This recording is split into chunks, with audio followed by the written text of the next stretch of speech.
now streaming. It's only a matter of time before we get the feedback from YouTube back. Alright, seems to be doing at least something. I see seconds coming in, but it is still black screen. Alright, let's test.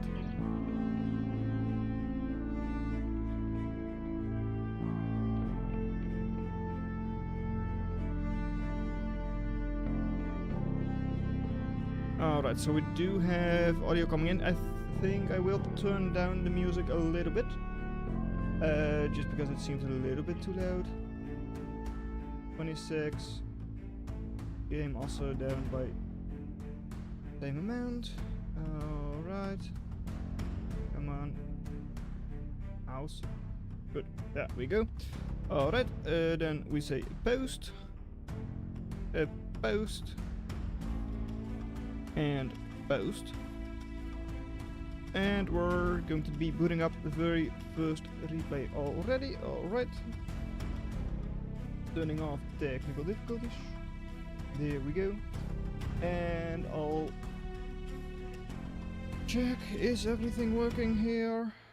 Thank you very much. Let's try again. Download complete. Alright.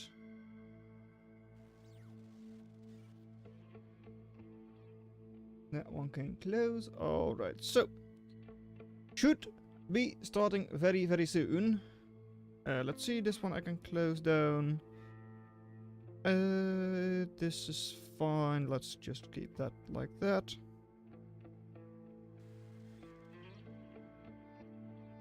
So, alright. What is this? Dragon is live? No way. F. Who is F? Who is F? I don't know.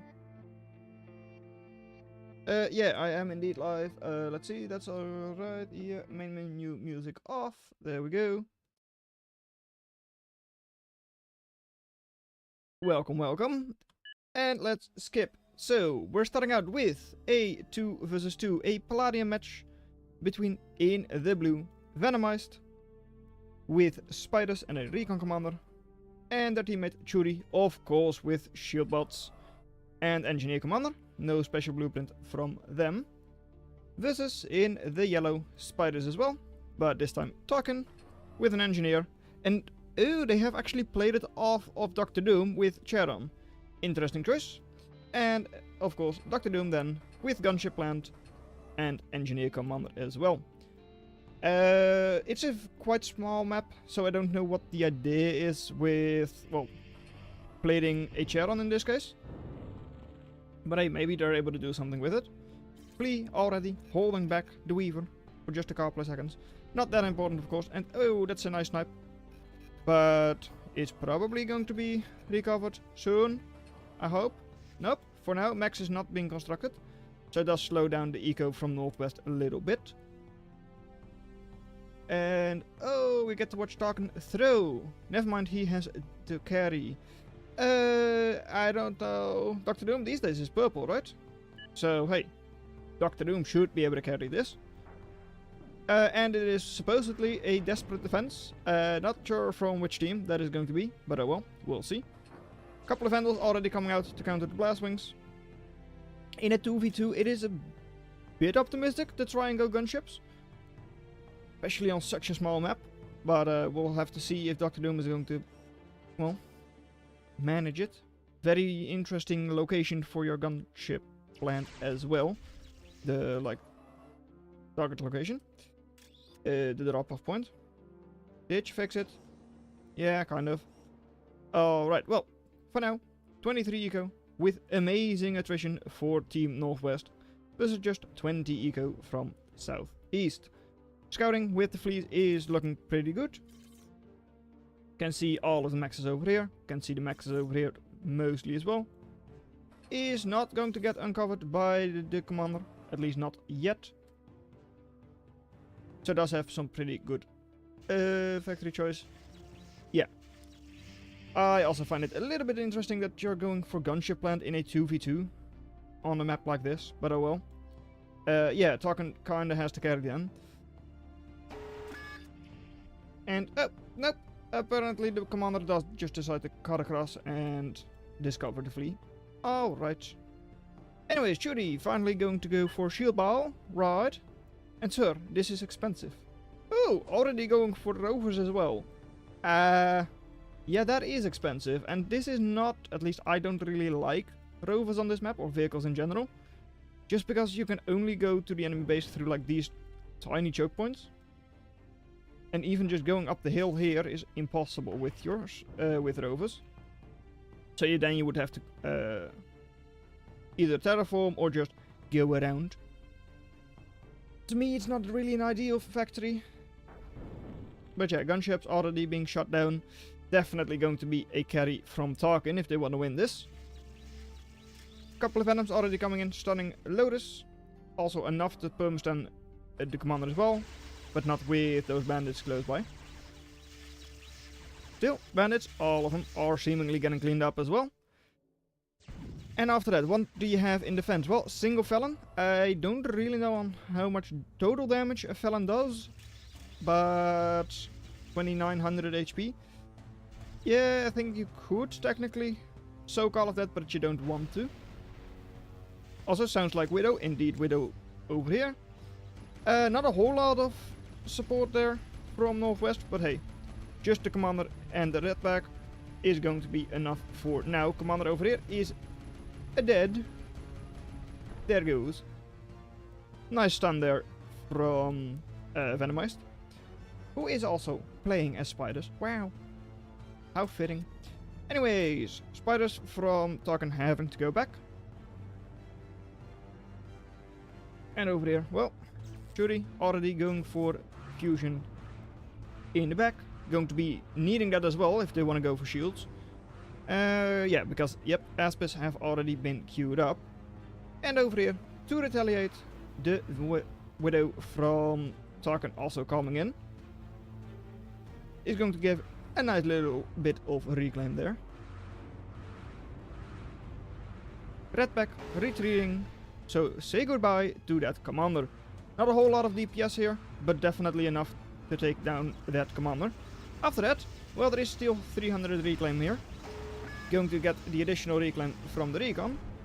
Makes it 4862. I was about to say 400 only. That's a little bit... that's not a lot, but okay. 800 is more like what you would expect to see there. Right, over here, well, Judy is now walking forwards with the thugs, with the Felon. So is taking quite nice map control. Shield for now, decent, but one very nice unit to counter shield ball. Not just Widow, but also Recluse. Gets the stun on the Felon, runs away, Thug's not able to catch up, and Commander is also not exactly ideal there. On this side, Fences, not really with a lot of DPS on those, and you only have 4 for now, so yeah, Hermits are going to be able to push that quite nicely. And on the other side, well, the shield ball, still stunned, destroyed, mostly, and now it's just the Commander. Does have the pulsed laser weapon, so does have good DPS on that. But there it is, Widow is rearmed, and that means Commander is now stunned. For 30 seconds. Are a couple of thugs going to be enough to save it? I don't think they will be enough. I mean, 5 Recluse, it's not a lot of DPS, but it should still be enough. Especially if you get some higher DPS units that way, but for now they're not coming. Still, Commander is soon dead. There it goes. Double Widow coming in now for blue as well. No real target there. Yeah, can't really do anything with them. So wisely taking them back. Still though, that's already like 15, 20 energy that you're spending moving them. And you don't have that much energy. Of course, fusion from Judy was slowly going up. Losing the commander, they prioritize storage first.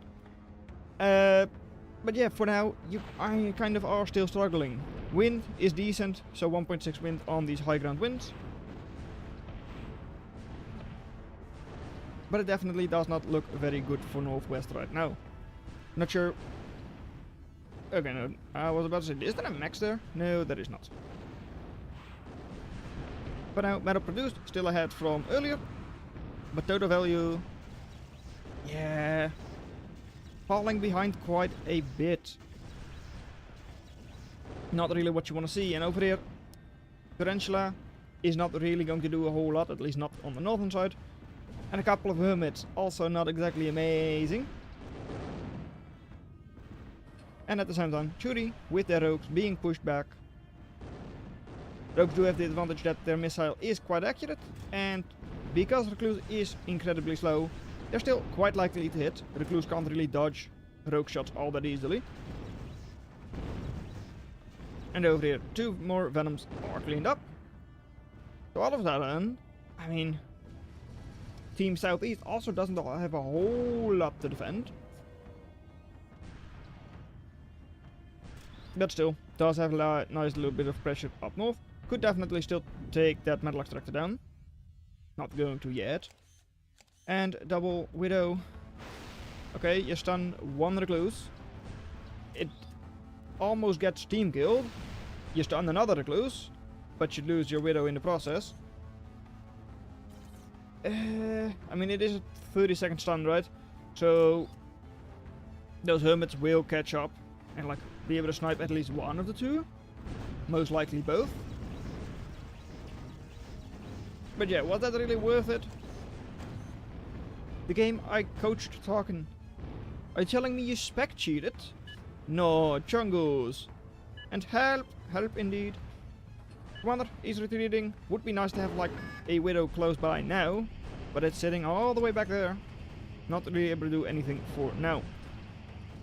Yeah, a couple of fences, a couple of badges. Not really able to do anything, even if they wanted to. Commander, 700 HP only. But the bots struggling to get up the hill. If you keep it moving, you can probably keep it alive. And alright, is taking it back a little bit more.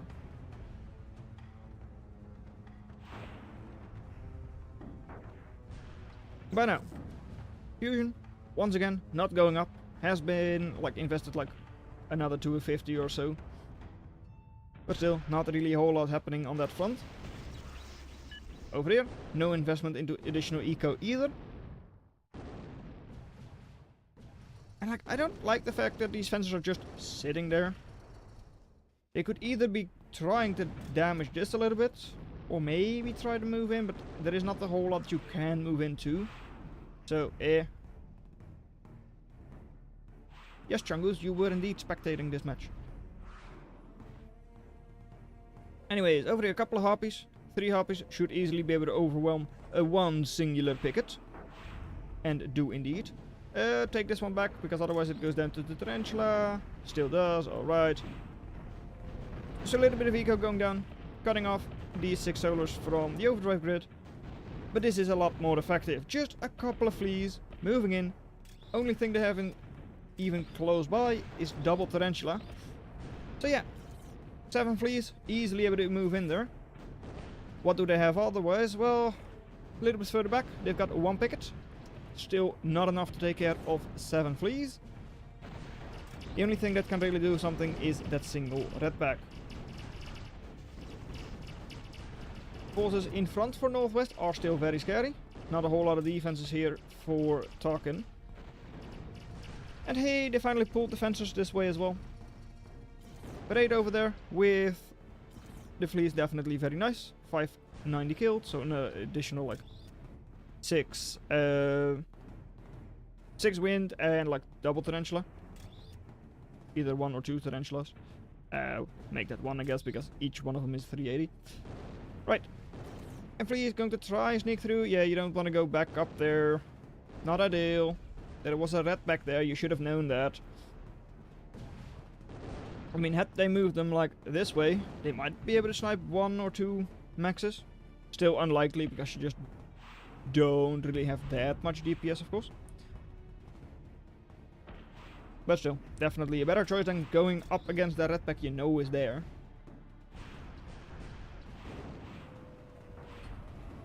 Ball over here. Couple of shields once again in there. So yeah, Harpy's not really able to do that much damage for now. Retreating even though there is only a single Vandal. Not really sure if that's great, but hey, with the tarantula also there, it might be a wise idea indeed. Eco, for southeast, still way ahead. Well, not really way ahead, it was mainly like a reclaim thing. But yeah, reclaim, that is quite a lot. 700 there, another like 270, 400, so 1500 reclaim total, thereabouts. Let's see, how much is there? 1700, sure. Good amount of reclaim. And I am scared crow coming. You say that, but there is no crow in sight. Not even planned.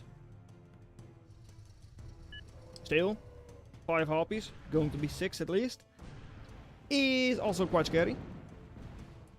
Because what kind of anti-air do you have right now? Single tarantula on the field.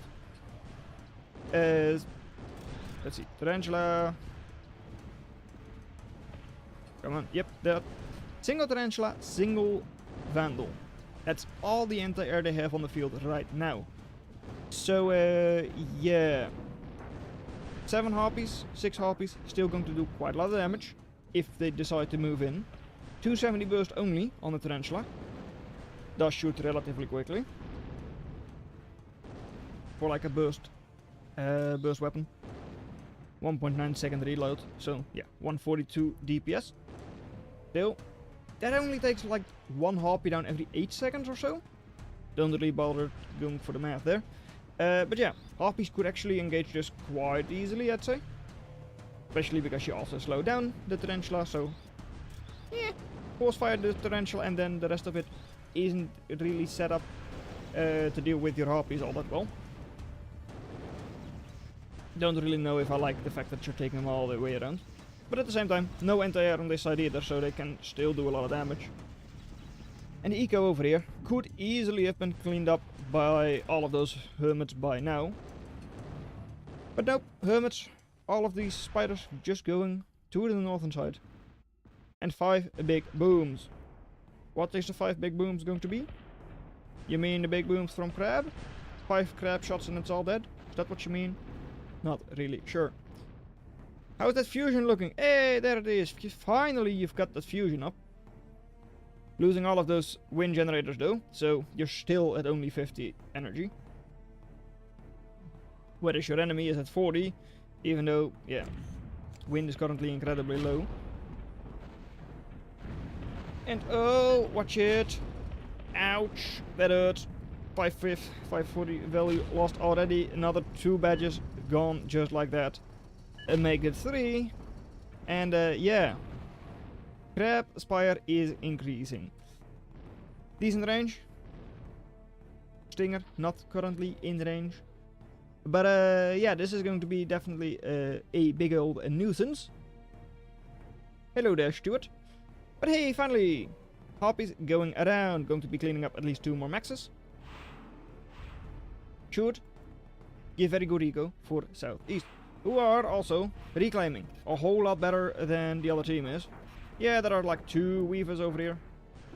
Trying to clean up a little bit. I guess it's not a whole lot better on the other side. But so, 2 more maxes have been cleaned up. Are you also, well, seemingly so. Maybe you are going to make an additional max there. Would it be, well, crab is moving away, so you can definitely now try and get the reclaim over there. And immediately going for it as well.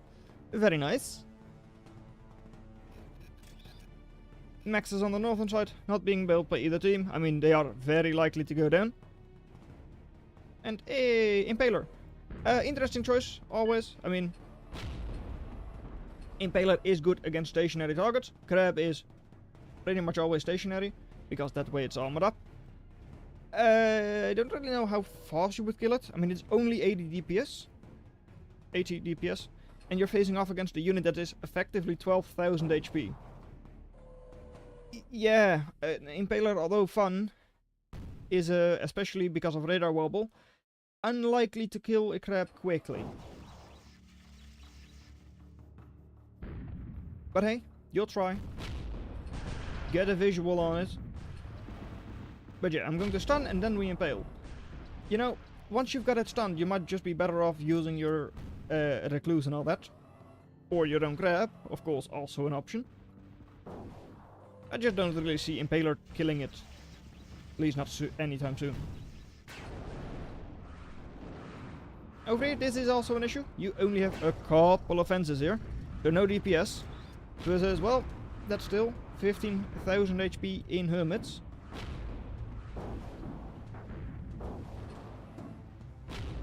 Well, Crab is doing a good job over there.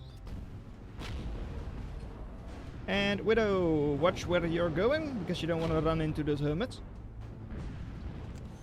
Or the radar tower, or anything really.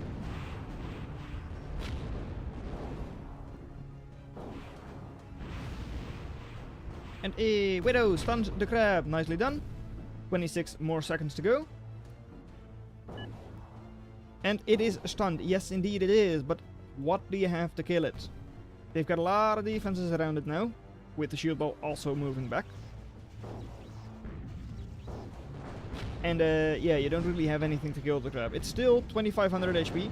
You are lucky that it is not currently armored up. So that's going to be nice for you, because that of course makes it easier to kill.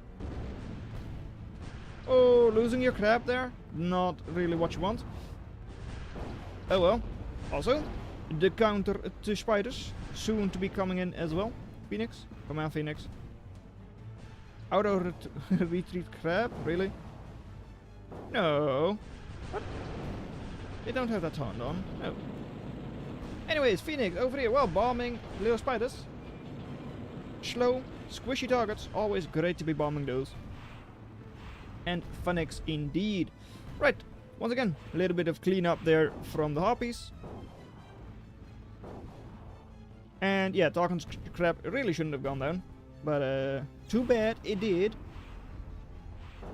And no pressure at all on this side. There was a little bit of pressure early on with the recon commander and all that. But yeah, recently there has not been any pressure. I do think you're overextending a little bit with your harpies now. But still, not really pressured or like punished for it. At least not there yet. Still a decent trade over here. Slightly positive if you look at the battle tracker. And well, what would you be able to do? Well, a couple of fleas would definitely work once again. Also, did you get scouting on that? You must have got scouting on it, right? Yeah, you did get scouting on the M spots. That means we're going to have a lobbed shield ball by Chudi soon. Always a very scary combination. The composition that's normally incredibly slow with the -3 Felon, -3 speed Felon. Yeah, all of a sudden with a lobster in the mix, it's not nearly as slow. Throwing it, stinger range. Triple Impaler on the field. Still, in terms of DPS, it's still not a whole lot, right? It's only 240 DPS, but it will slowly but surely attrition down the enemy. And hey, there is a little bit of pressure on this side now, but it's with a Phoenix. Why? Why is there a Phoenix on its own on that side? Unless you decide to move it into the enemy base, but there is no target for you there. So yeah, I don't really like that. On this side, at least you would be able to kill three recluse there. Possibly even get 2 badges as a bonus. And well, badges as bonus. Well, 1 badger make it 2 badges. And are the recluse going to live? With the caretaker here, they should all live, but it depends a little bit on micro. I think, because this one would otherwise die. No, just barely doesn't. Okay. Bro, this thing isn't turning. What thing? Your crab, you mean? I don't know what is or is not turning. Lico coming. Is it? Or is that your own Lico that is coming? Anyways, it doesn't really matter all that much, because that is a 1. Are you really not able to catch up to Impaler? Wow. Well, now you definitely do catch up to Impaler. That is 1, 2, 3 Impalers down. There you go. Thank you.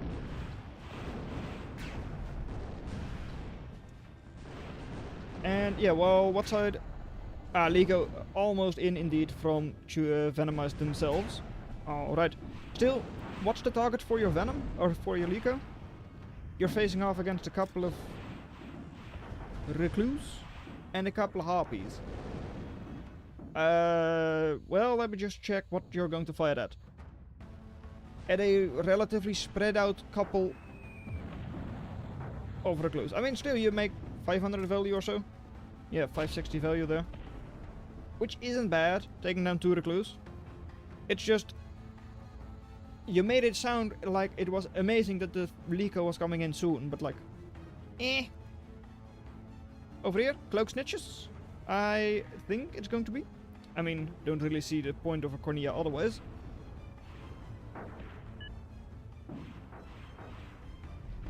And Impalers were not really the main target there, but still, it's incredibly expensive. It's about like 2100 metal just in those. And they are definitely a nuisance, even though they are not really the biggest target. Here though, decent trade with a good amount of reclaim there for Northwest. So yeah, Lico stays up. All of a sudden, Harpies will probably actually... yeah. The issue is just that Harpies are too easy to spread out, right? So if you only kill one Harpy, it's not really worth it either. But yeah, definitely could have been a very good target for the Lico. But now it's not needed anymore, because all of those Harpies are already gone. Iris with Snitches, indeed, Cloak Snitches are going to come in soon.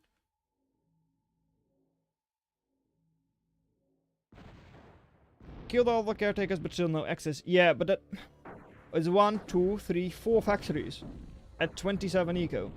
You don't even need the caretakers right now. Not to spend all of your metal. On this side there is also just like a single caretaker. Though they are soon going to be accessing if they keep this up. And hey, they finally come in. The early game, we said, Charon, Blueprint, don't really think that's going to be useful at all. But all of a sudden, they're not just Cloak Snitches, they're Cloaked Charon Snitches. Still, you could have asked your teammates for that, but hey. Nice to see them actually remember that they had Charon as the Blueprint and use it. And you say it is over because of army value. I mean, that is a big old difference. How many lobsters? 3 lobsters, so you can lob in and lob out. Is definitely an option, but also it is clumped up.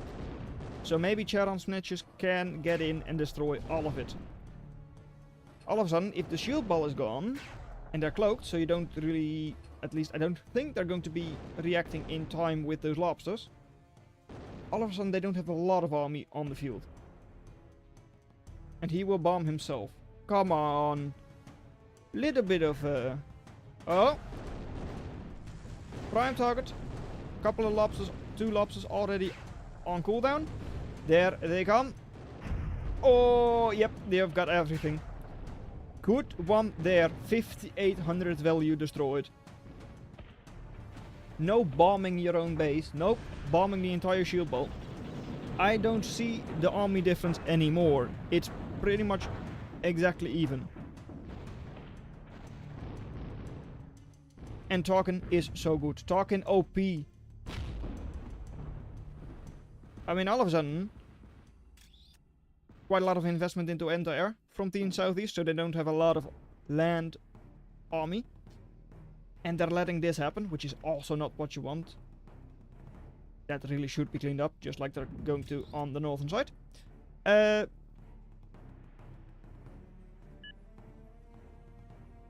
open area, yep, you definitely do need to clean all of this up. You'll find out that they have rebuilt all of it. Now, make Lotus. Yeah, issue is, your 1 Mason is not going to hold up against 5 convicts. So, Lotus is already up for the enemy. And units coming in as well. All of a sudden, Eco was pretty much the entire game better for Southeast, at least for a good part of the game. All of a sudden, yeah, with this corner under control for Northwest, this corner now cleaned up still. For now, that eco could be a lot better. Both sides, of course, with, well, decent overdrive. Only thing, 16.5 just in the iris, even though it's not really used for anything right now. So definitely could be closing it up to save a little bit of energy. But that's currently not happening. Lico, couple of Raven, Phoenix. No air pad, so it is quite slow to rearm. But hey, fast enough. I mean, enemy isn't really pressuring you either right now. And there they come? Question mark? No, they don't come. They don't. No. Now they do come down to the south. And hey, glaive spamming, very nice.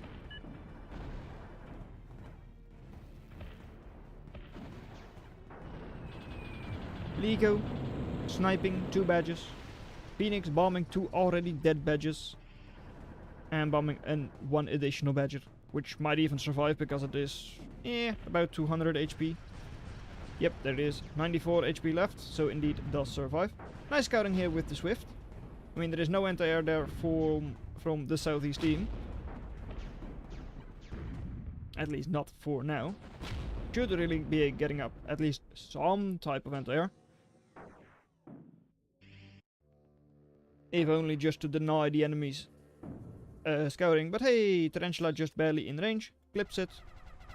There they come. More raiding. Raiding with quite a good number of glaives. Phoenix though could be getting a very good shot off here. And well, that's definitely a pretty good shot indeed. Just 1 glaive survives. That gets cleaned up by the picket. All of a sudden that raid is yeah, not doing any damage.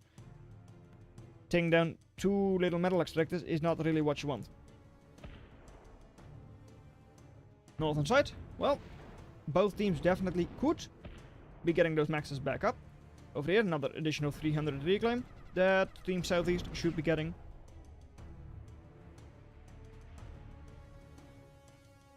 And down south, even though they had quite a good number of badges and all that, well, this eco will stay alive for quite a bit longer. Long enough to pay off, well, 5 loaders and the 3 metal extractors. Not really sure about that, but yeah. At least going to be up for long enough for now. Northern side, yeah, they really should be just expand. You probably, yeah, look, idle constructor. Use it. I mean, they have quite a lot of build power on the field. Just here, we've got 30 build power. Your total eco is like, if you take away the reclaim, is like 20. Yeah. Cloaked redbacks. Alright. Well, there is nothing really in your path, so you definitely can get them into the enemy base. Oh no. How though? I mean, I guess I'll just flies too high. So yeah, redbacks will soon arrive to the enemy base. Still, is that going to be enough? I mean, they've got double Phoenix there. Almost going to have another Grizzly. Yeah, that's still 700 investment, but yeah. And yeah, Charons, not really that effective. But the one thing you do have with them, okay, that is, okay, yep, no, definitely don't like the Charons now. I was like, well, what? Really? Hold on, what? I don't think that those couple of redbacks would have, like, sealed the deal, right? What? Charon redback drops. Apparently they were very scared of those. Okay. Sure. Anyways, metal produced. Yeah, better for Team Southeast, as expected. Base extraction, they were ahead. Overdrive, Northeast, slightly ahead. But hey, that is only like 1300 metal. Yeah, that ending was a bit weird to me as well. Sure. I mean, they were ahead in value, but like not by a massive margin. In terms of army, they were actually still behind. Apparently, Charon Redpack is just an intimidation factor that is too much for Venomized and Shuri to handle. That seemed weird. Oh well, exit the lobby. That was game 1. Main menu music on. Come on. Phone. Why are you telling me you have no internet access? You do have internet access. Come on. Do the thing you're supposed to do.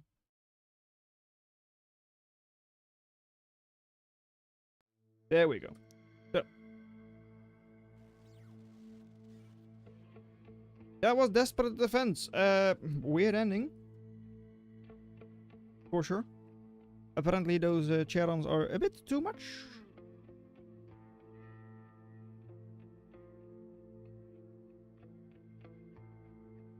Alright. Next up. 5 versus 5. Teams are welcome. Pretty decent players. Yeah. Decent length. Not too long.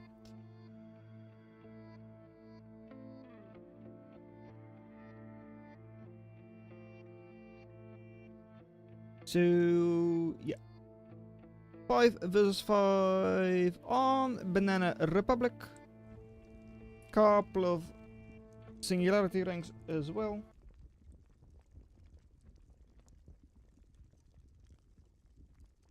And all I know about it is that it is supposedly a solid conventional game. No other information that I know of. Anyways, skip pregame. We've got a 5 versus 5. Where, well, apparently Ruru does not want to build a factory. Sure thing. Anyways, in the light blue teal, we've got Das Hospital with the Saptus Theophytal commander, which you should, of course, do.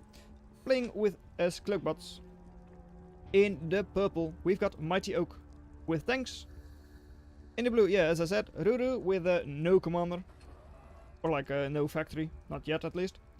In the green, Margie with jumbots. And in the slightly lighter green, spiders for Muha Toro. Kadechi moving forwards already.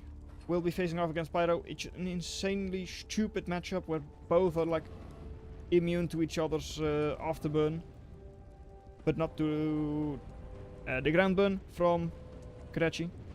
So yeah, even for Pyro it's the same as always. Don't chase Kadechis. Anyways, on the western side we've got Rovers over here for Masper, or like In the red it is tanks for Monero. Ripper already forwards? No, not forwards. Alright. Was just cleaning up those couple of glaives. Scipio also with Rovers. More tanks. More tanks, wow. 4 effects. And Drintenso in the orange with spiders. And do you finally have your factory? No. Ruru, you're like a super giant. You should know how to play the game. Step 1, place your factory, unless you're going to move forwards and place your factory. Nope, you're just going to spam loaders. Sure, I guess. Anyways, over here, well, we've got Hermit moving forwards, but will be cleaned up very shortly. There it goes. Still, 2.1 metal maxes in the middle over here, for now. Already, well, 1, soon to be 2. Under control, 4 facts. But army value way better for the eastern team. Enough to kill commander and like those couple of support units? Not really, but at least enough to push them away from the position for now. At least delay it a little bit. Stinger, not really a whole lot invested for now. And there it is, finally. Ruru going with shields. And Aspers, no. Build something serious, please. Okay, not going to happen. They're not going to build anything. Right. Ogre for support, very nice. In the range of the moderators as well. That's not what you should do. And alright, they are now going back. Nicely done. Important to note, 3.7 metal. You've got like 2 big maxes on this map. Team West has constructed theirs. Team East not yet.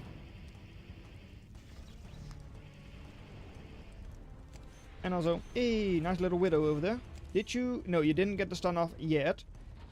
Stinger is up. Yeah, Widow. Stinger is up, so if you do decide to try and kill the armored fax machine or like stun it, you will be sniped yourself. But keep an eye on it, because otherwise you just have someone run into you. It's also not ideal. Hello there, community. Q. Northern side, well, couple of fences already.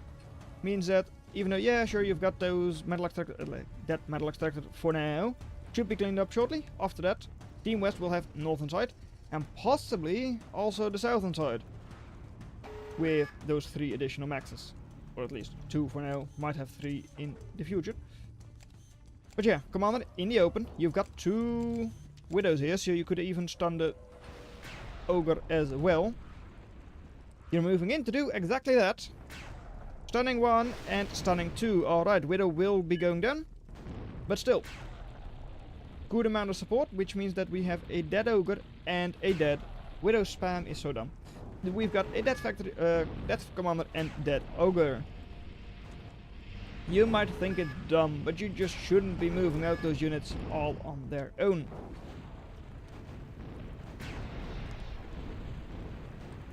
On the other side though, once again, Max getting cleaned up. I was about to say, do you have an Impaler or something?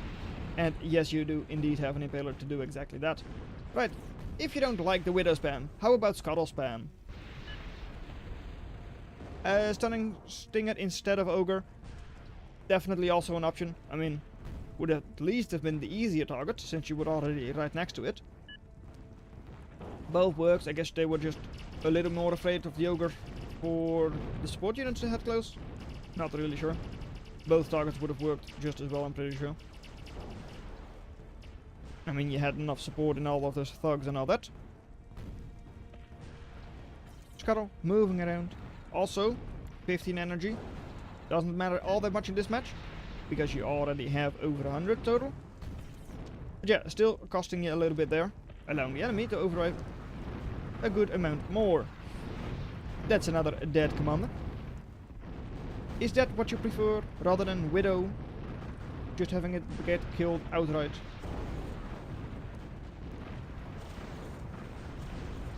Never actually knew about these geothermals. I only knew about the ones in the back.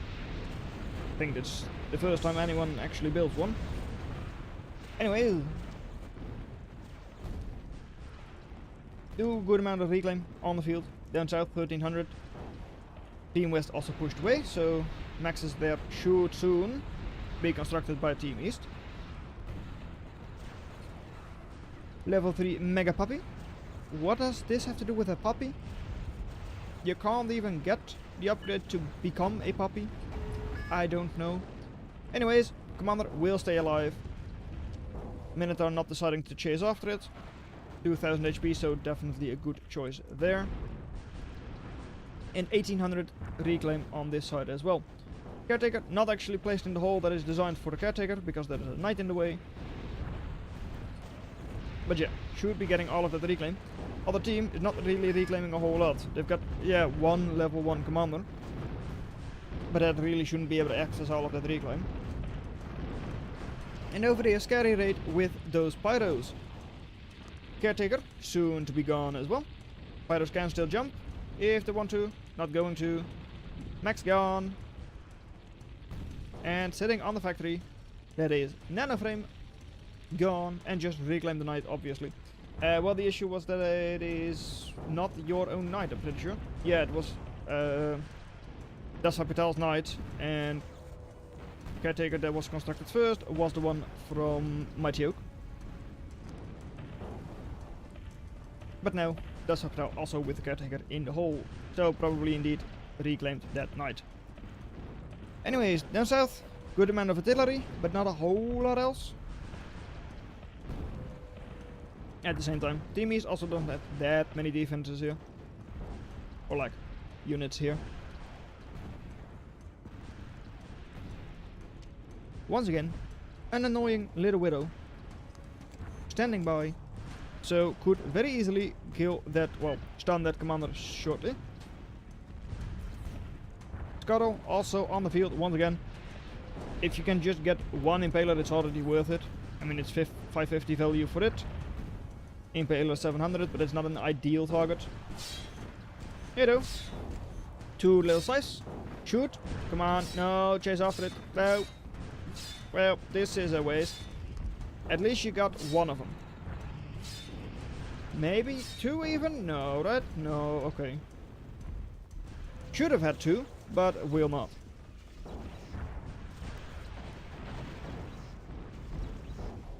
And over here, Widow has moved in, so the commander is now dead. Goodbye! Are you going to move in as well? No, because there is a guard turret right on the edge that has finished construction. Right. Decent shields over here.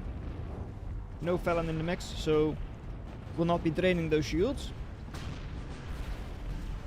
Geothermals not being upgraded on either side, it seems. Nope, none of the geothermals are being upgraded. Alright. And overdrive grid on this side does seem to be a little better.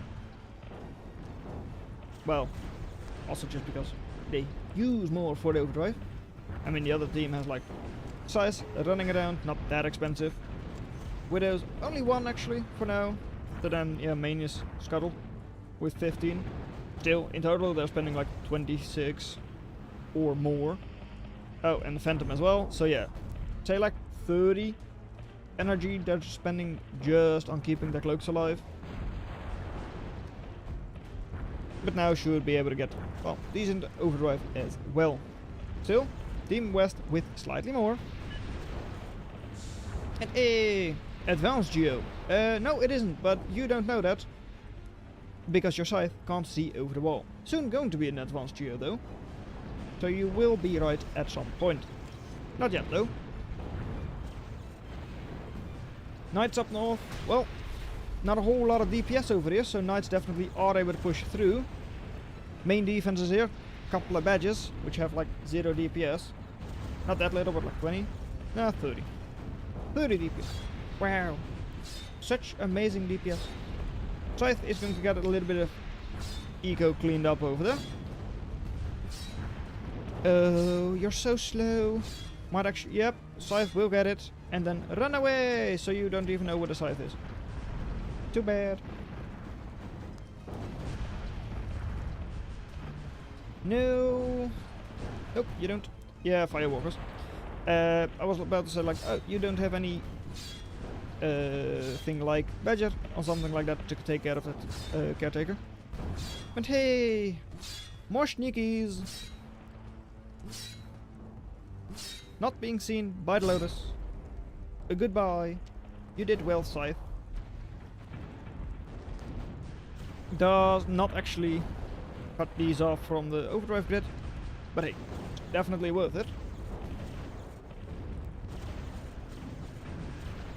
Max is up north though, still alive, definitely could just ask your teammate for like a single fleet to send there. You've got it under control, so having one fleet that just clean all 3 of those maxes up would definitely be worth it. But that's not going to happen. I mean, I get it, it's not really something you can think about and like pay all that much attention to.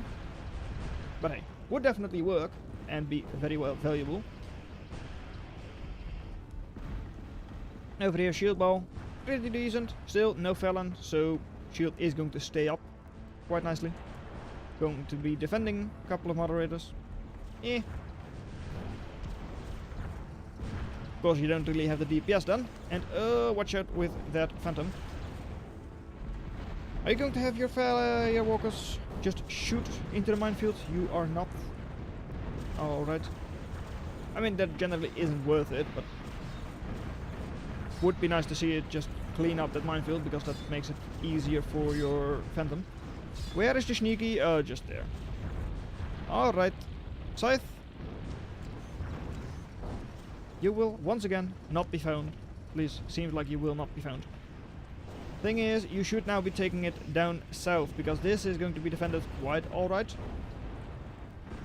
And over here, well, that's another fusion for the Taken. Fusion, couple of maxes that you could just take down. the Mega Puppy, still alive, level 4, going to be level 5. Not soon, but at some point. And hey, you are actually cleaning up the minefield.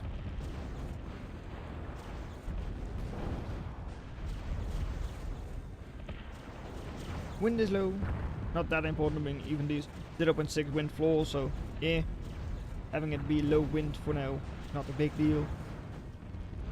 You are using a lot of gas turrets, that's expensive. Okay. Good misery numbers over here.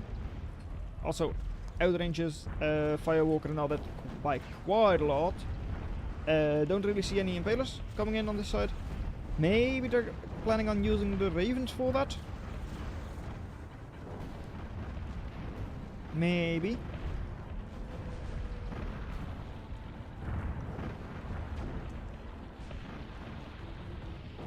But for now, emissaries going back, so not doing any damage for now, but are definitely a bit of an issue there. 3500 value, so it's not exactly cheap. But yeah, outranging anything you've got over there, and with, well, pretty good alpha damage, they can actually pierce your shield even. Well, maybe not pierce it. Depending on how you spread out your units, they will. Completely whiffing though in this case, not ideal. So you have to take them back because otherwise the shields do overrun you.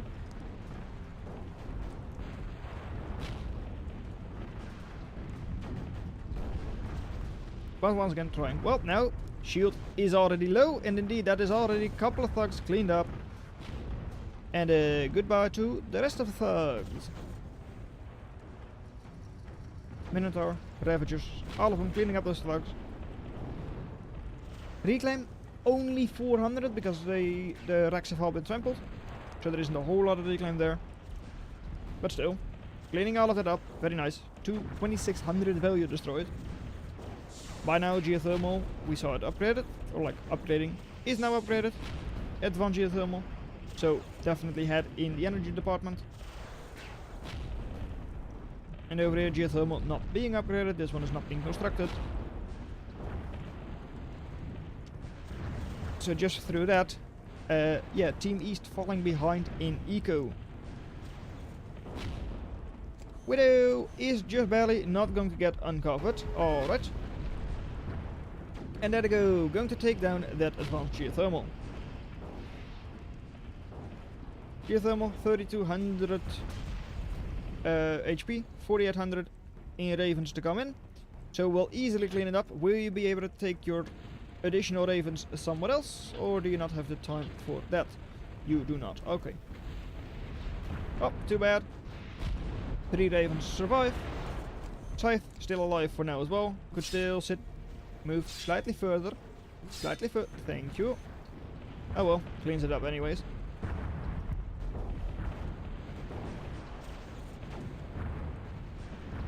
So yeah, geothermal on that side now gone. Still 330 versus just 300. So a little bit ahead in energy, but not a whole lot.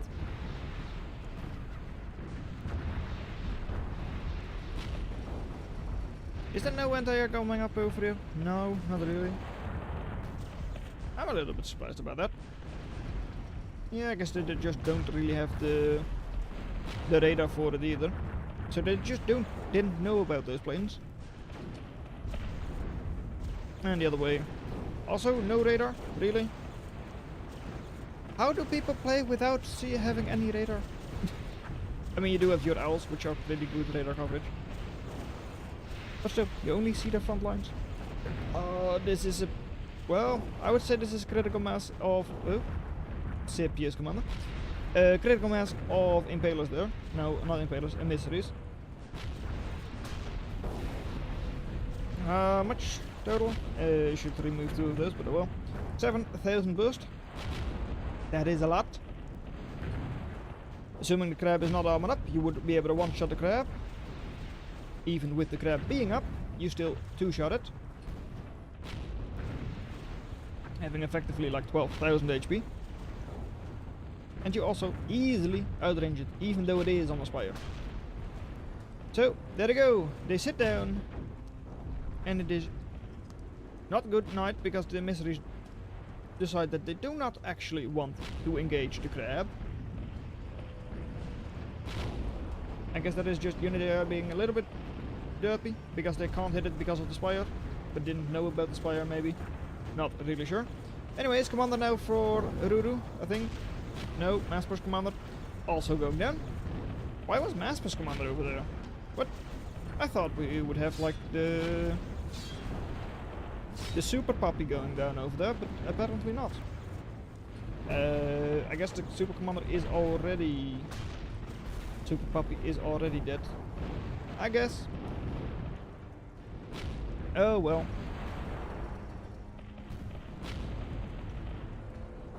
Emissaries sitting in the fire from Firewalker. Not ideal, but for now we'll all survive. And Impalers, because of radar wobble, not actually able to hit any of these crabs over here. Oh, you found them.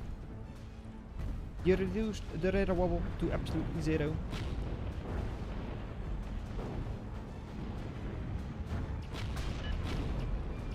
And that was well, a little bit I found it a bit questionable, the insane investment over here with all of those gas turrets and all that.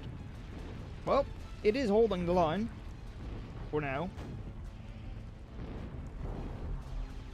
Question is just, is it actually going to be worth it?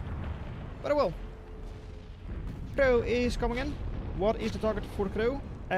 This was actually not a bad target. No anti-air. And a lot of value. Total value 17,000. With most of it not even able to hit the crab at all. On the other hand, well, double emissary for like 3 impalers as well is also a good target for you.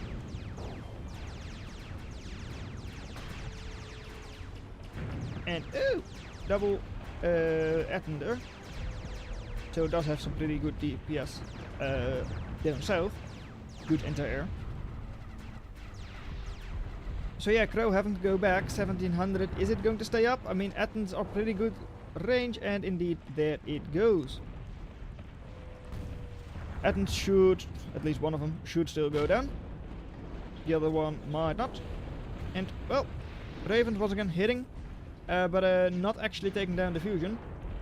So the very low DPS Swifts will have to do, I guess. Now, these have already dropped the bombs. That's Fatal. Okay. Take him back. Good. So though, those Swifts should try to at least take down the fusion. Not going to work with the Raptors coming in, but still.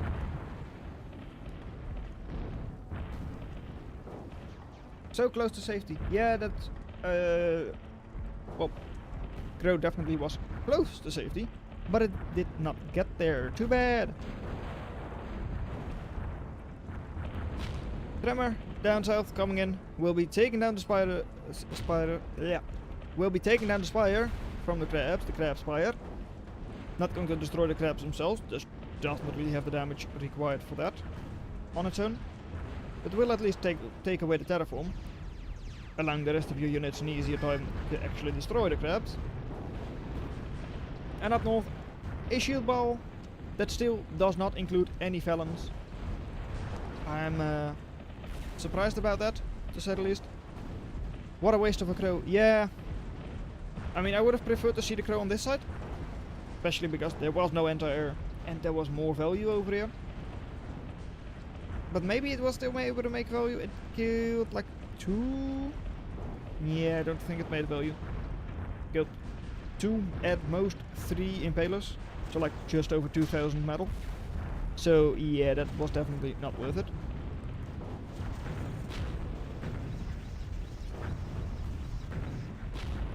Who is standing where?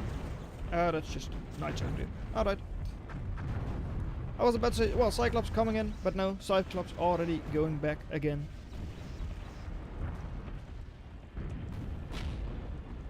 People really like the firewalks today.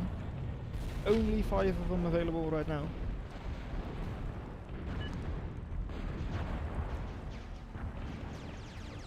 Nico also not able to survive, just like the Crow, going down. And the Swifts running around will survive. At least a couple of them will survive.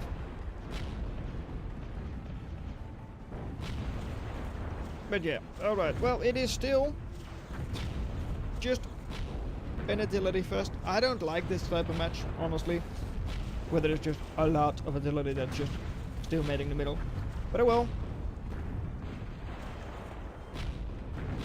Slowly but surely, down south, the crab are creeping forwards. Apparently, Impaler, no, not Impaler, Tremor went down, I guess. Get ready to push. One crab does go down. Commander as well. There it goes, indeed. Oh, Lucifer. Who decided to get up a Lucifer? Drindenzo. Alright, I mean it does do a lot of damage. 4,000 burst on it. But it's also expensive, 2,200. And it's not really holding a prime position. So yeah. Neither team is going for sub, yeah. Definitely something you would expect them to go into. But they're just a little bit slow on some of the later game units, I guess. Units, buildings. I mean, Singularity only now going up. Over here, Crab this time around on the northern side. Doing its best, which isn't very well.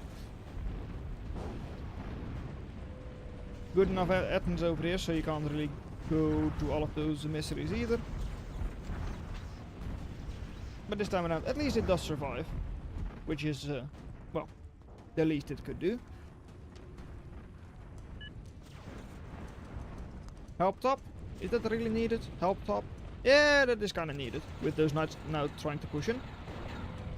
Cyclops, both are damaged. One heavily damaged, one somewhat damaged. 50% HP left. And second crow, or like third crow. Not going to go up anytime soon. Alright. Hey, there is the real puppy. The one that is able to replicate. And there is a 3,500 reclaim just down south. So replication is definitely an option. A lot of emissaries are going back. Alright. I mean, they are slowly but surely losing ground. So it should be a win for Team East, honestly. Even though, well, Team West still with positive attrition technically.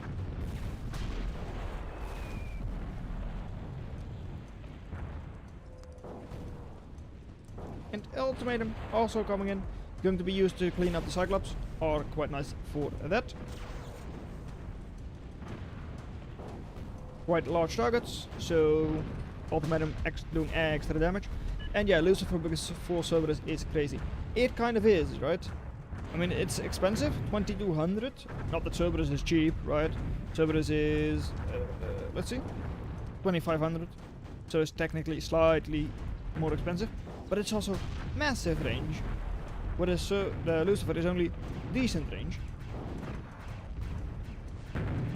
So yeah, having a Cerberus would be able to take down, well, a ball of emissaries, killing 6,000 value. So already paying for itself twice over. And over here, well, Crow is bombing pretty much nothing. Because it is slowed down. He is going to be bombing its own units as well. Always what you want to see. But it should, once again, be able to survive, get out of there. And will do so indeed. Next Crow, 50% done. Alright, still is going to take quite a while. And up north, hey, they finally cleaned up those maxes and rebuilt their own.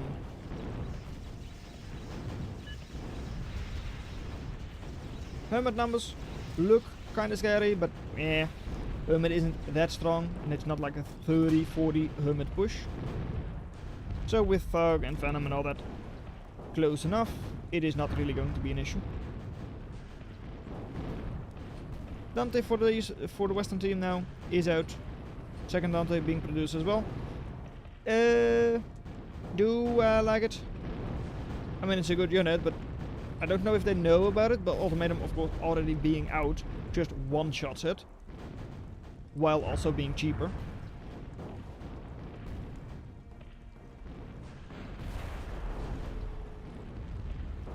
But of course, Ultimatum all the way in the north, so is quite slow. So is not really going to clean it up anytime soon. Crow has to watch out once again. I mean, it is still pretty good. Only 2 atoms? Oh yeah, I guess you only have 2 atoms there. Still, Crow already heavily damaged. Once again, going back. Would it be worth it to try and go in here? Just scout with Swift, see there is nothing there, and then send your Crow in? Maybe, maybe not. I mean, atoms are not exactly slow, so they can probably catch you out before you can actually do a lot of damage there. Probably.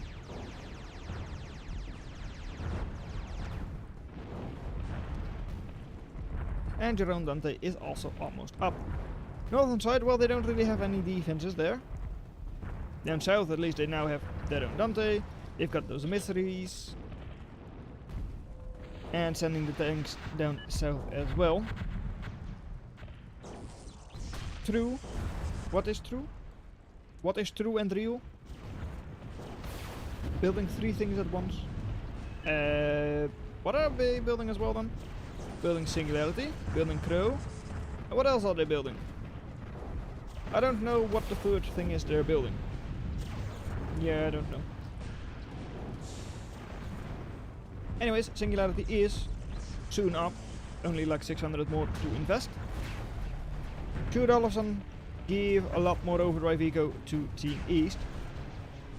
Should probably at least even out the eco. Maybe even get that eco better than that of the enemy. Who has, once again, secured the maxes down south.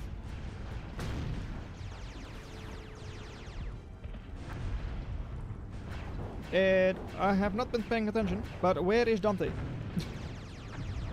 It was killed. Okay, good. Ultimatum from Das Hospital seems to also have died though. Because this is the only one left on the field. The one from Moratoro. And well, we lost. Really now. You've got double Crow in like 2 seconds. 12 seconds. You've got a Singularity. Going to take a long time before it pays off, of course. But you've still got Dante, Ultimatum, double Crow. I don't think it's fair to say that you've lost. Going from, yeah, 48 to, yeah, indeed, like getting like 10 to 20 additional overdrive. Definitely very nice there. So I don't think you've lost per se. But it's definitely not looking amazing. I mean, if we look at total army value, they are ahead by like 6,000, 7,000. Which is quite a lot. And even the Thunderbird. Oh no, just barely not staying up. Nice little snipe by one of the tarantulas, I guess.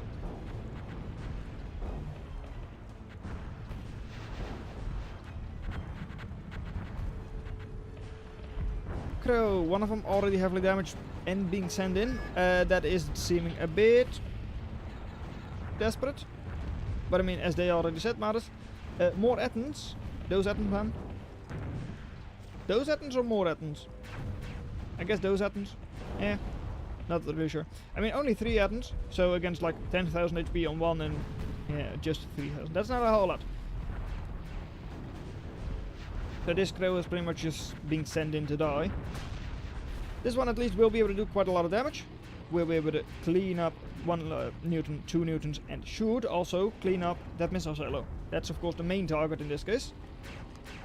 Not going to go down to the Lucifer, even though it is going to be in range. There it is.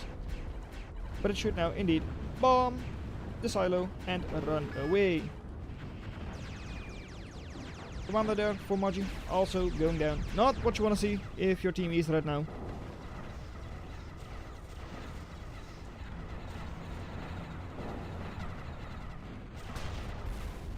And they are now also voting to resign. Yeah, I mean, yeah, okay, there we go. Okay. Eco, surprisingly, is it surprising? Not really. I had 4 Team East.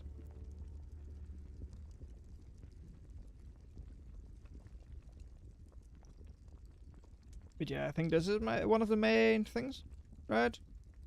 Not really that much of a difference.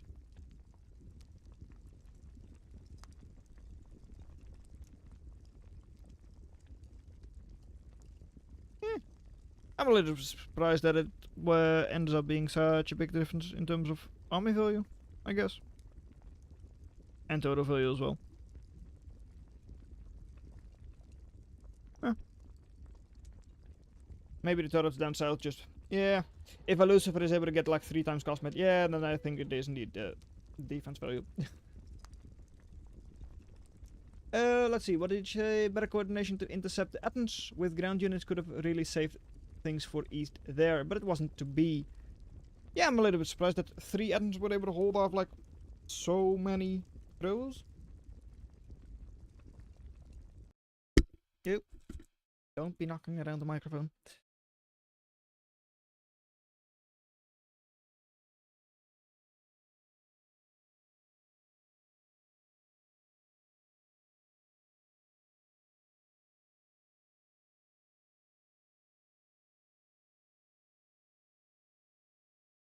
All right.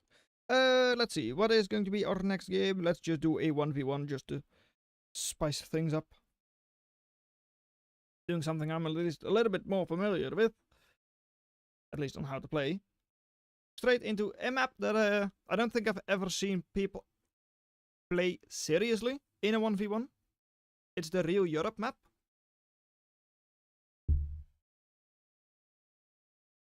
Not exactly what you would call a standard map, normally.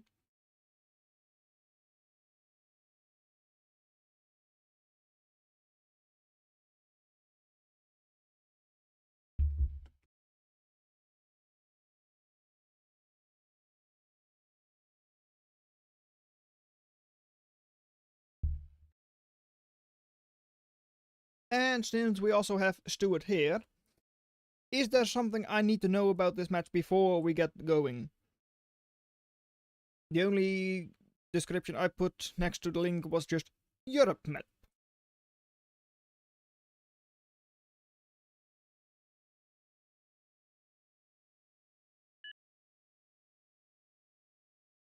Green Engineer versus Kharkiv.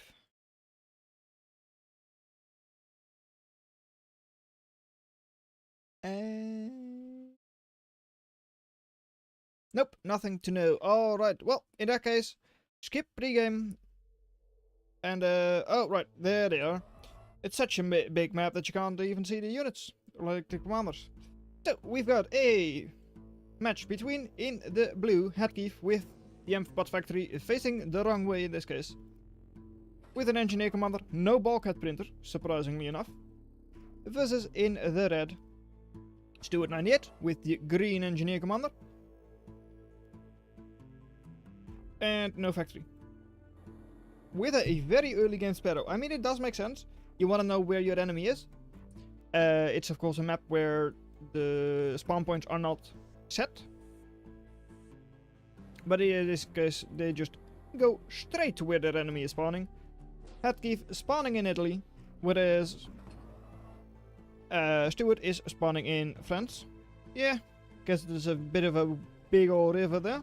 But yeah, spawning in France. So what is the commander factory that you're going to be using?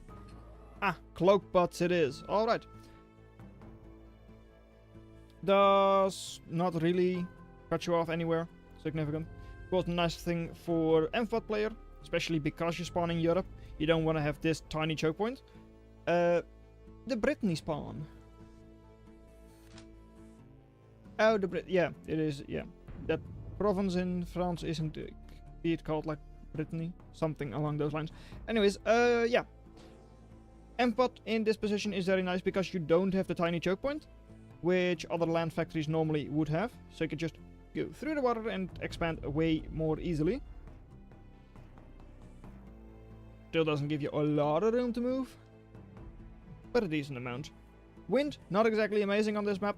Not really sure if you would why you would go for the 0.1 wind floor wind right now, especially because you have the water right there. But I guess that's fine. And Kharkiv also going with Sparrow. Does now also know where Stuart is. Looking at map positioning in order to like get the rest of the map controlled. Of course, northern part of Africa is going to be a lot easier for Kharkiv, just because they already have Amphibots. Whereas, well, Stuart would either have to switch into airplanes, gunships, or amphipods themselves in order to get there. And expanding into the Russian section and all that is going to be pretty easy for both. Not really sure who I would give the advantage to there. Are you able to run over these mountains? Yes, you are. Alright. Just not very quickly.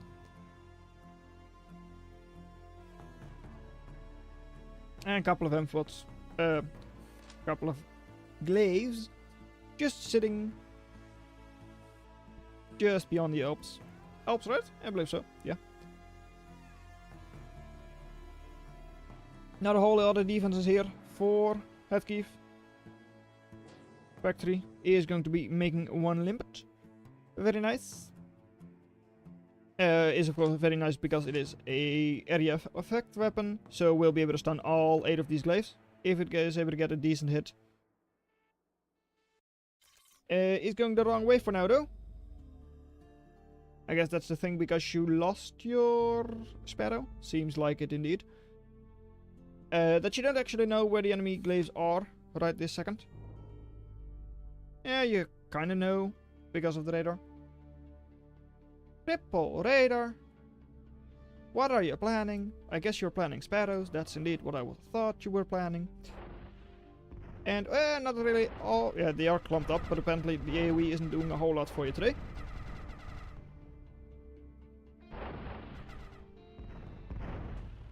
Glaives are being hit, outrunning their missiles a little bit though. So it's not too bad for Stuart there. Does lose a little bit of value. Losing more value over here though. Already 3 glaives gone. Not able to heal them up. And as I said before, yeah, Africa spawn is going to be easier for Headkeef. Just because of the conch running around. Going to get an additional 5 maxes right there. Here though, conch has to armor up, but it's already too late for that. So 2 glaives are still alive, are able to clean up the conch, clean up the max. But shoot, go down, assuming Headkeef is able to, well, not get baited into going the wrong way. Just sit them in the entrance here, and only move your units forwards when you actually send another constructor there. Second conch, or at least another conch, going to Africa. To the Morocco place, getting another 3 maxes there. Also important to note, these maxes are all pretty large, 2.4 each, so that's definitely more than usual. That's also what allows Headkeef to get like 44 eco already, whereas Stuart is only on 27, which I find a little interesting. Yeah, I mean a lot of it is also through overdrive. Still, where do you get all of that energy from? Geothermal is already up, right? Ah yeah, that's where then. That's it. Found it. The geothermal is up. Anyways, Limpet is going to be moving in. Does get a stun off on pretty much all of these units. Still, Breaver doing a pretty good job. I mean, they're streaming in ducks one by one. So yeah, still very scary. Are not able to outrange pickets with those Ronins. So it's going to be a little bit difficult to push in here, but at the same time they don't have DPS. And going to build a wall! Why are you building a wall like that? That almost seems like you were trying to area max, or like terraform max. But not exactly very effectively. Anyways. For now, Stuart definitely putting on the pressure over there. And they managed to escape, it seems.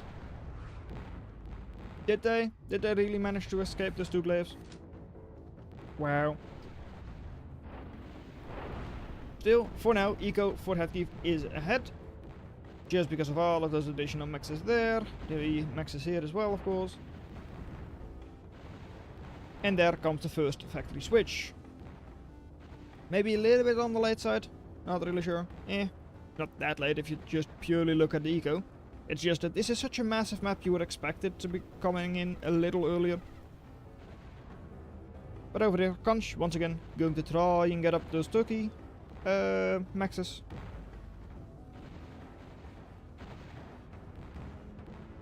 And also going to try and raid with all of those ducks.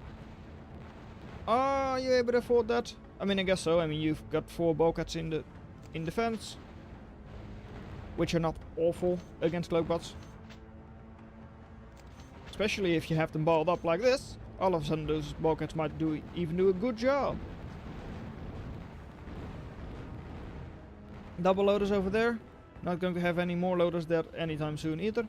So yeah, 10 ducks, even just 8 ducks, are definitely able to overwhelm that quite easily. And what kind of things are you going for with that? Come on, select it. Just Wasp for now, just for the faster constructors, I guess.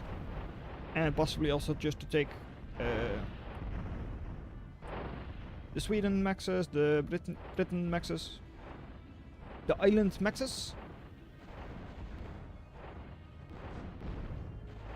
But for now, Headkeef definitely doing a very good job. Going to be raiding another 2 maxes here. Just a single loaders in defense. And the cloakbots over here going all the way there, which means that they will completely miss these. Alright, Stuart seems to have noticed. But the thing is, yep, they can just go into the water. All of a sudden, yeah, you can't really catch up to them. Yeah. Going for a hover platform, that's not going to work out well for you. Because goodbye hover platform and goodbye conjurer as well. Cloakbots over here are all still just, well, effectively idle. Still quite far away. Units could be moving in, or is this technically impossible? No, it is. You could have moved in there. But now it is a little bit too late.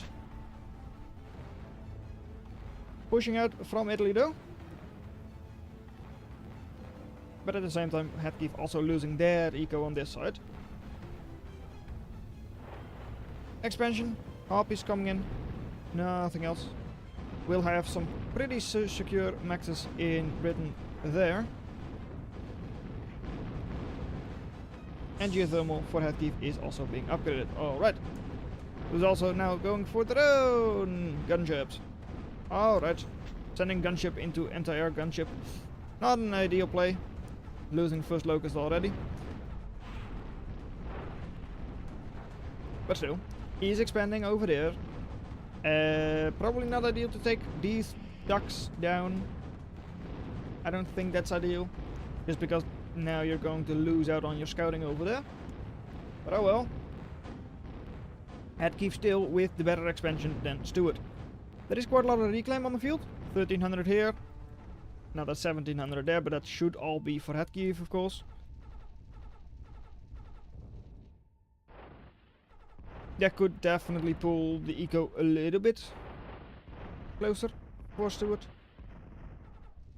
But yeah, just the M4 advantage, being able to go into the water, run away from all of those cloakbots, definitely very nice. Eco over here is also still going to be denied. Is probably also out of radar range, indeed it is. So you would either have to send in support with your conjurer, or you're just going to lose a conjurer there before you actually notice that, oh hey, apparently it was still defended. But no, Duck is also now being sent away. Okay, goodbye. These 2 maxes, no defenses around them at all. These 3 also no defenses. These 3 no defenses. There is nothing here. So yeah, Harpies don't have a lot of DPS, but definitely have enough DPS to deal with 0 defenses. The only question is, are these Tyrants able to catch up in time? That is the question. Seems like it, at least for this Harpy. This one will still stay alive. This one should keep moving and should stay alive for now as well. And oh, apparently this is also just a single lotus. I was like, oh well, there are 2 lotus here, that's too much. But nope, one of them is just not built. Goodbye, Harpy. Run away, because otherwise you die. That's a big old scary duck ball though. Like 35 ducks just there. If we just go ahead and look at the total value, not looking very good for Stuart. Looking at army value, it's a bit closer. Is that? Why is that closer? Why does it feel like this should be way more army than Stuart has on the field? I guess because I was just waiting for another tick on the screen. Because now the gap is a lot more sensible. Yeah, alright, that's probably it. Just a little bit slow to catch up. Geothermal also upgraded, not overdriving a lot of maxes. Headkeep also still missing quite a couple of maxes. Missing there, missing there. And of course, all of that expansion is also slowly going to go down. Because they're still not building any Lotus or anything else along with those maxes. This though, yeah, that's still very scary. There is a single Reaver coming in, but Reaver, DPS, whereas Duck is just alpha damage. So even 1 or 2 Reavers you can burst down with this many Ducks. 3, it's starting to get interesting. And the Ducks are indeed seemingly going back. Alright. Going into an additional 2 maxes. Taking down a little bit more eco. Always nice to see. But yeah, I mean, at least Stuart isn't losing their base right now. That could have been really bad for them. Having the fusion go down. Factory as well. Could have been bad, will not be bad. Alright.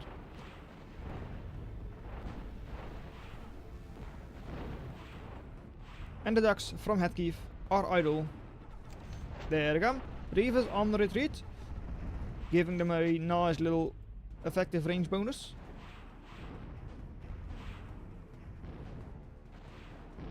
And over here, well, what kind of defense do you have against Ducks on this side? Factory could go down, but if you're just sending them in like this, then it's double Lotus with quite good Harpy numbers as well. That, yeah, those Ducks are not really going to do anything. Not anymore. Over here, Commander under fire by 2 whole Ducks. Also not going to be an issue. Still though, this could be an issue. Crow. Especially because, well, there isn't a whole lot of anti-air, as in there is 0 anti-air from Stuart out on the field. So if we have good Crow play this time around, not like the last match, where at least the first Crow was completely wasted, the base from Stuart could simply disappear. But for now, the Crow is idle, and it seems like the base will not disappear. And you've just shown your hand. So now you have to be quick. And being quick entails going to the gunship land. Do you even know about the enemy fusion? Yes, you do know about it. Don't you then think that it's a good idea to go there? I mean, there is still no anti-air. Single Razor is coming up, but that could be bombed. So, still definitely an option to just go down south now. Let the Ducks clean up the factory and keep the Crow moving. Crow is not being moving. It is not being the moving. It is not going. Now it is, okay. Well, only slightly. Over here. Still very scary for Headkeep as well. Next Crow, still 50 seconds away, so is not going to be up in time. However, Headkeep with proxy base as well. Having Spider Factory up already. Airplanes as well. And is actually seemingly holding up better than I expected. And there it is. Well, now it is already triple Razor. All of a sudden that's not easy to just, oh, I just bomb it and it dies. So how well does the Crow do? Well, it does bomb the factory, the fusion, so it is already, well, decently worth it. It's just not going to survive. Still, only hovercraft currently on the field for Stuart. Moving their commander into a very weird location. Factory on this side. Amphipods factory. Somehow still alive. Definitely didn't expect that. But it's probably just because they focused on the gunship plant. Second crow destroyed. That's a lot of metal wasted. At the same time though, with all of those ducks over here, last little factory from Stuart could also go down. 36 eco, that's all fun and games, but like, no build power. So accessing a whole lot. Factory is now finally moving in. Just going to make a good amount of loaders.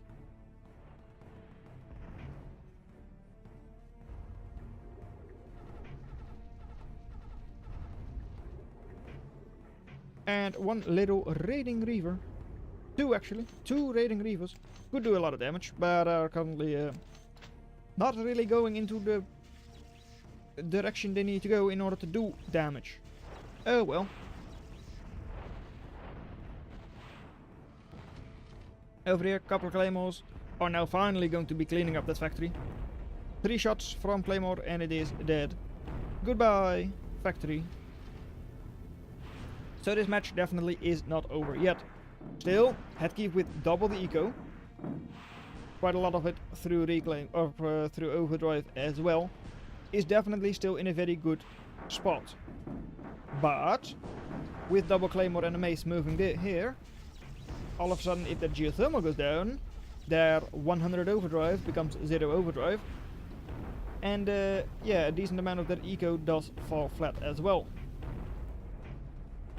So Headkeep, what do you have? Slow spiders against relatively speedy hovercraft,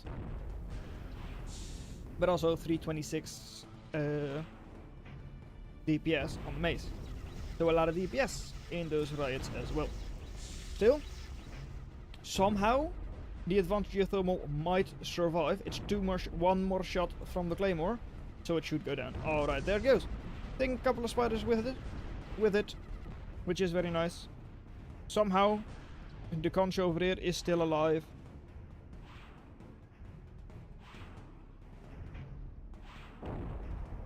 And over here we've got Cloakbot Factory once again up and running from Stuart, who can snipe quite a lot of eco. Right, I mean it's still 25 metal that they can relatively easily snipe.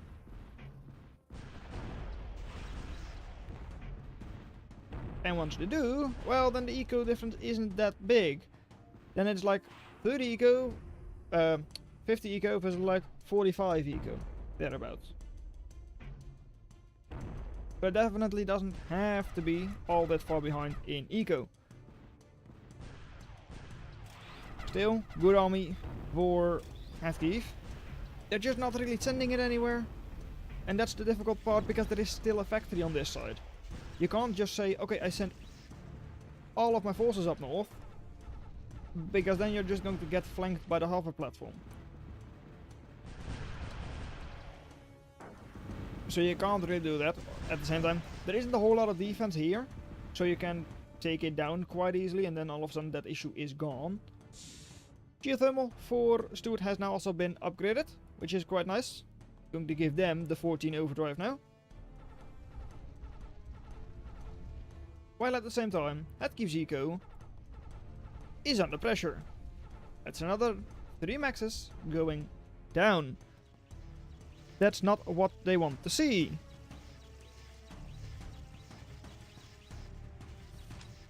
Army value for Stuart in the north though, not that good. Owl is up, so vision for Headkeep will also be quite a lot better now. Multiple owls, good scouting, good radar on those as well. So should be able to keep an eye out on what Stuart is doing quite alright. Still, with M-Pods pretty much all gone, this geothermal is at least for now going to stay up. I mean, you do still have a couple of ducks left, so you can move there and kill it. Definitely something that is worthwhile. I mean, it's 1500 metal. And over here, I said like, well, yeah, there isn't a whole lot to defend. And there isn't. But, yeah, 2 Venoms are still doing quite a good job over here. Mace not being moved in, so that's 2 more caretakers gone.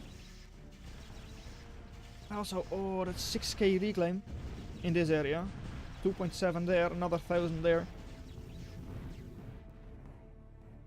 Both players not really going for a whole lot of reclaim.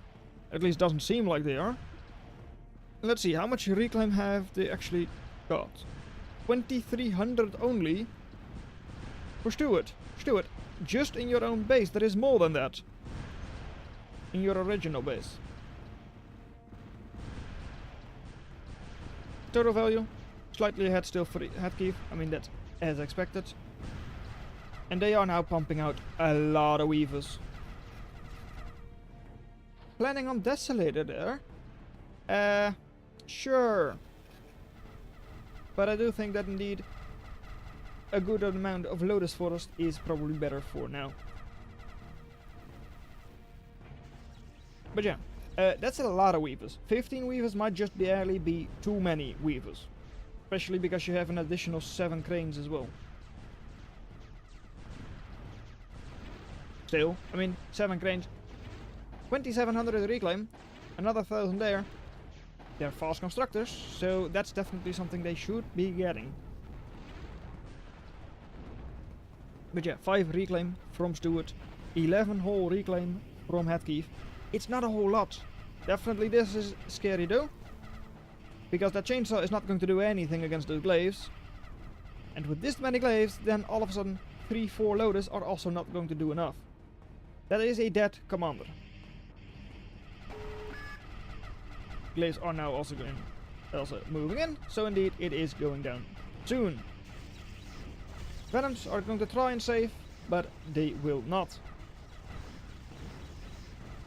A lot of army value is now being streamed in there by Stuart. Might even consider just going for a plate, because they're really spamming it out now.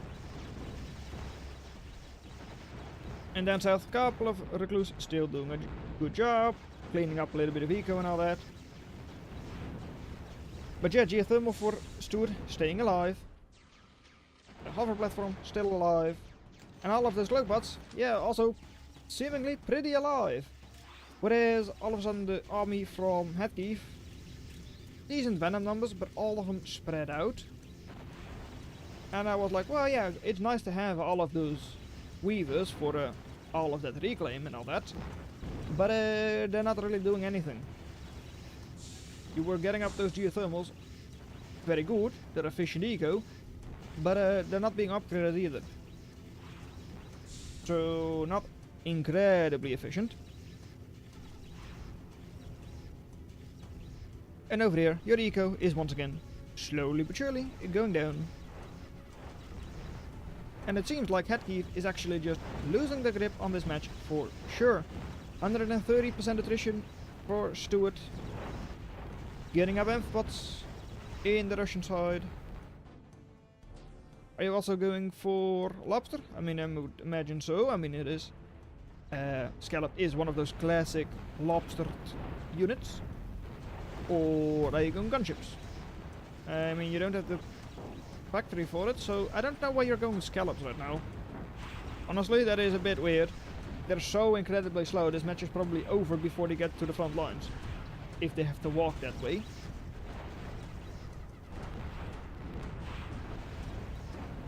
Flank with the ducks. I mean, still running into like 5 loaders. Going in there single file. That's not really what you want. If you go through the water, you might be able to still get around. Get a geothermal killed, get the eco killed over there. Definitely an option. But don't just go towards the Lotus Field. The Lotus Forest.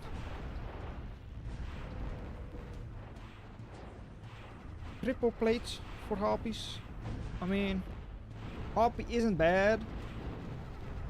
I mean, Cloakbots especially, not exactly great against Harpy.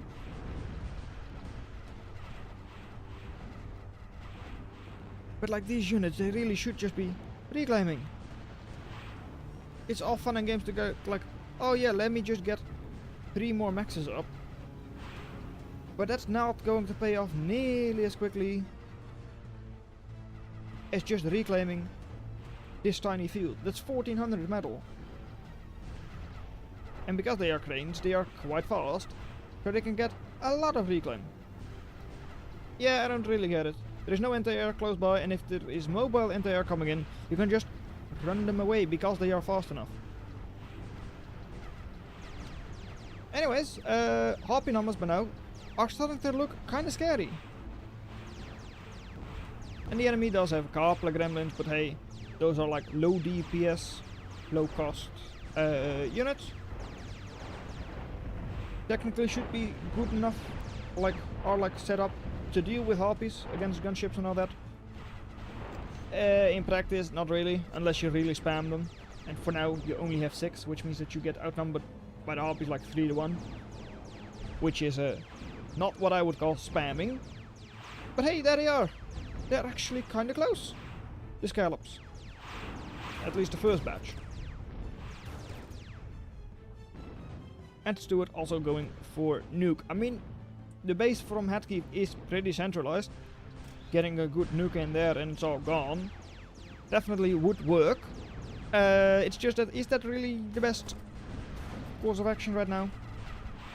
Maybe. I mean, it's not bad, don't get me wrong about that. I just think you can finish them off before the nuke is actually up.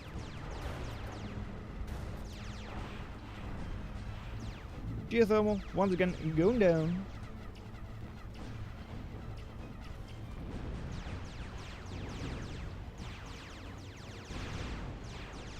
And the harpies, well, slowly but surely also going to be cleaned up by those gremlins. 7 gremlins right here. Yeah, I don't really think that's enough gremlins, but oh well. I mean, the other units is there as well. So, yeah, not really a whole lot Headkeep can do about it right now. Just going to be a matter of time before they die. Yeah, and they just gave up, so it was a very short matter of time. And as you can also see from the graph, yeah, Stuart definitely going to catch up with the eco very shortly in the total eco. Yeah, sticking at right 100, whereas the enemy was like 50 in the later part of the game.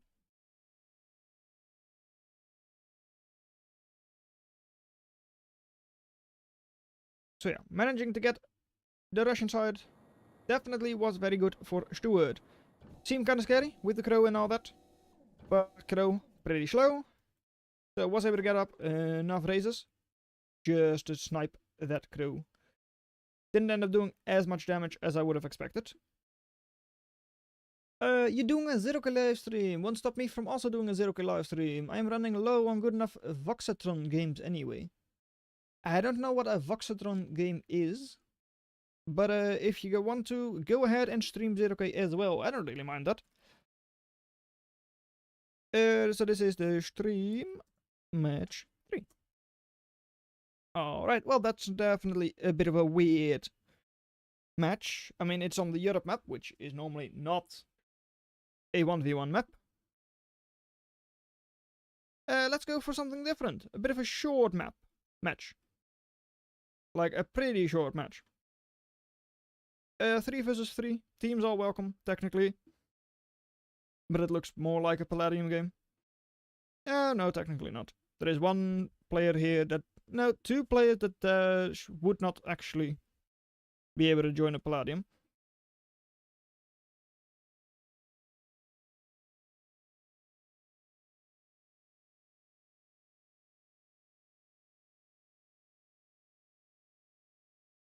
Alright. What do I have in terms of... it's going to be a... Nope, that's the wrong one. Purples are back on the menu. Alright, is that so? Well, if in that case, I think I know who is going to win this, but you didn't hear that. Alright, so we've got a 3 versus 3 between, in the blue, no, in the red, the blue rank, Tarkin with Amphobots, and Duck as their pre-cloak. Think is slow. Just Duck as their blueprint. In the orange, Dr. Doom, once again, this time around Rovers, spamming Fencer to start. Going to get that 5.1 medal max up early. And the last teammate, Reknaps, in the yellow, playing Shield Bards. Alright. Commander already going forwards. Pretty open field over here. Going to a, well, normal max, at least for this map. Which is maybe not the ideal play. I mean, I would imagine that getting like 2 maxes a whole lot earlier would be better, but oh well. Maybe the early game aggression, getting the map control with your commander is better. I guess you can try. Anyways, in the blue we've got Logics, one of those singularity ranks that is back on the menu, as Cloakbots, with Imp as their blueprint. Alright, I think that's the first time I see that. It's one that I kind of considered going for as well. Cool Cat in the purple with Cloakbots, and Ronin as the blueprint. And we've got, in the light blue field, a Recon Commander. How special for Zumanex. Zumanes? As Rover, no blueprint of course, because it's a jump bot. A Recon Commander. Bit of early game aggression over here already against Tarkin. Able to clean up the Lotus, but other than that, not able to do a whole lot. Here though, that is definitely a bit of an issue. 1 max, soon to be 2 max, already gone. Glaives also faster than Bandit, so might be able to get more Ego Snipe, but no, Commander is just going to be there. So 2 Glaives gone like that. 2 Glaives though, another 2 are just going to move in. And since you are spamming Fencer, yeah, that is not really what you want against Glaives, but for now it's just 2 Glaives, so you will probably be able to hold on. Glaives indeed running away. Correct choice. Still though, are able to run around if they want to. They will run around, but just not where I expected. And you already say Scythe warning. Not on the field right now, is there? No, I don't think there is one. Alright. Anyways, more Glaives going around the side. Just 3 bandits there. And bad guys in the rear. Indeed, they are. Lucky for you, you've got triple Lotus, so you're able to push away those couple of ducks quite nicely. And over here, well, Glaives are moving in. We're up against retreating bandits. Not the best fight ever, but still, positive attrition there for Team South. And that's a lot of Glaive. Commander is, well, being upgraded. Still though, the enemy commander is already upgraded and has support in the Lotus and Picket, so all of a sudden your commander is actually the one going down. Where is their commander? Still alive. Scythe has been uncovered. 1 hit, 2 hits. And it is still alive. 200 HP left only. So close, yet so far. Commander is staying up. 1100 reclaim. So yeah, getting the Caretaker first to repair your commander, and will then also be getting a lot of reclaim.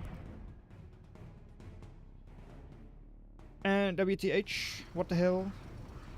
Ducks shot each other. Yeah, they might just do that. Didn't really notice it because I didn't know where the ducks were even. Right, anyways, over here, more Glaives, more action. Fencers still running, driving around, not deployed yet. But yeah, just 5 Glaives left. Not enough to take down that many fences. Bit of a weird interaction. Who's going to be first? Well, you're reclaiming. Always not. What? What? It was still being constructed, even though you both have 5 build power. And you were trying to reclaim at least. Oh well, doesn't really matter. Gave you like 5 more metal in the bank. But keep it moving, because otherwise the bandits find you. And that's not really what you want. Anyways, over here, Reaver, if it just sits behind the mountain, it can get a real nice jump on those fences. Don't move it forwards, just have it sit there in a place that the fences can't take advantage of their range. Oh well, sitting in the choke point for now isn't too bad. Conjurer, once again, moving forwards.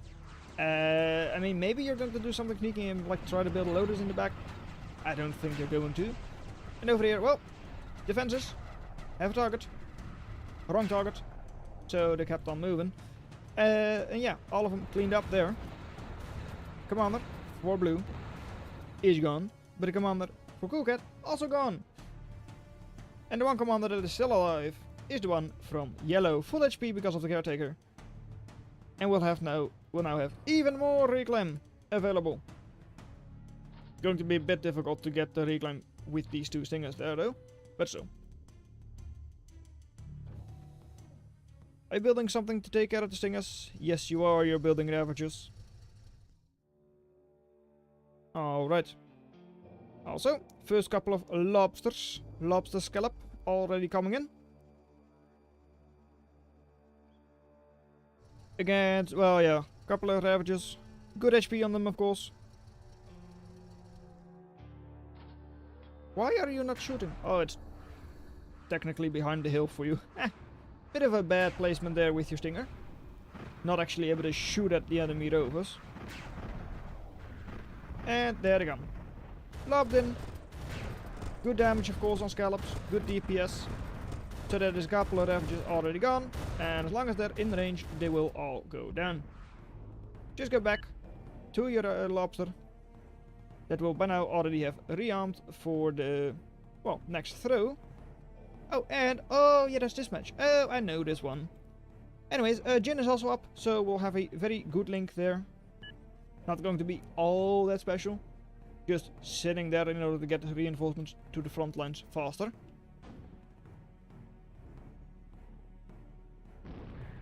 And over there we're going to have Cloaked Reavers very shortly. That also means that, by the way, this is going to be a match where we're going to see some nice little imps. Yes, indeed. Alright, there they come already, it seems. I remember. I do. Alright, well, there they come. Rovers coming in. Reavers coming in. Rovers as well, technically, but hey, not the ones I meant. There they are. 5 of them already fighting. And the other 2 still just cloaked up. Would even be able to snipe the commander if they want to. But for now they will not even try.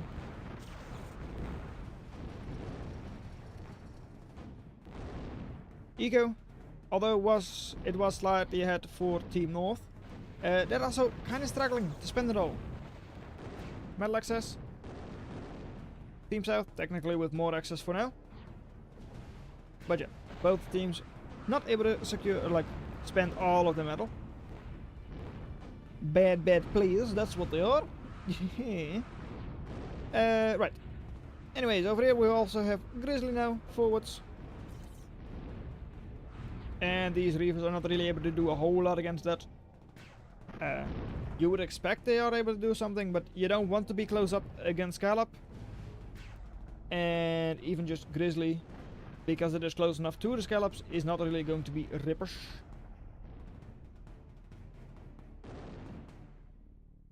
Still, nice little stun there with the imp.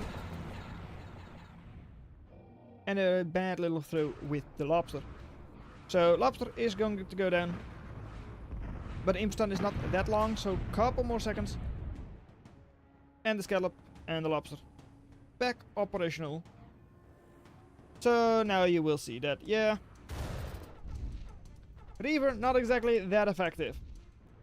Iris got uncovered first, making the shotguns shoot.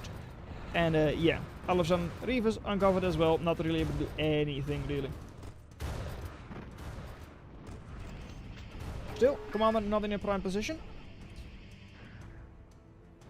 But the Grizzly, with a couple of scallops, lobbed in. Additional range of course because they were higher up.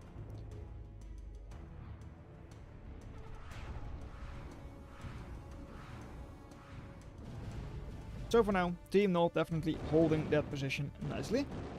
Eco, still quite a bit ahead, 25 reclaim, that's one of the main reasons for it.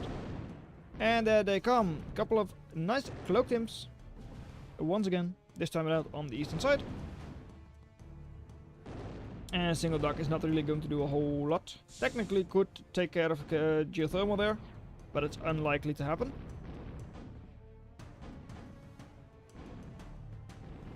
And I'm pretty sure this is the good imp shot I was talking about. That is definitely worth it. Stunning like pretty much the entire enemy force for like 10 seconds. With more of them coming in, more imps coming in, just to keep them stunned. So that's going to be a very nice fight over here for Team South. 2300. Not that good actually, just because of the nearby shields. And because these Reavers having to go back to deal with all of these Ravages. But yeah, still. Imp shot there was very good.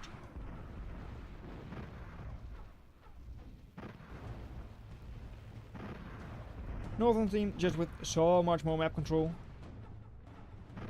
And because of that also so much more eco. So even though it looks like they have a decent amount of army still, with some nice sneaky shenanigans that they could be doing, yeah, we're actually already starting to get close to the end of this match. Just because, yeah, you can't really deal with the enemy having so much more eco. 85 versus your 40. It's not as if you have the attrition to back it up, right? Your attrition is also below 100%, so not what you want either. And there they come. The scariest units of all. Dirtbags. I don't really like it, because you're facing off against double cloak, whereas you are actually with a rover factory on your side. So you're going to impede the pathing from your own team more than that of the enemy. And well, Cloak Reavers once again going to try and do a lot of damage. They got in close. So the additional range that Felon has and all that wasn't able to do a whole lot. But now with blue moving in, but purple moving back, the coordination just isn't really there for the Southern team. So even though you got a good jump on it, in total your attrition is actually still just going down. On the other side, well, more lobsters being used, not actually being sent forwards though. So Scallops will just have to walk into the enemy base. Not exactly what it's designed to do, but hey, it works. And don't lose all the reclaim. There is a lot of reclaim on that side, but you should be able to hold on to it. And I mean, you're the only team that's currently actively reclaiming it, so even if you do lose control over the field in the future, you will have reclaimed quite a large amount of it anyway. And on the other side, yeah, well, more lobsters. Chain lobsters. And all of a sudden, it's all dead on this side.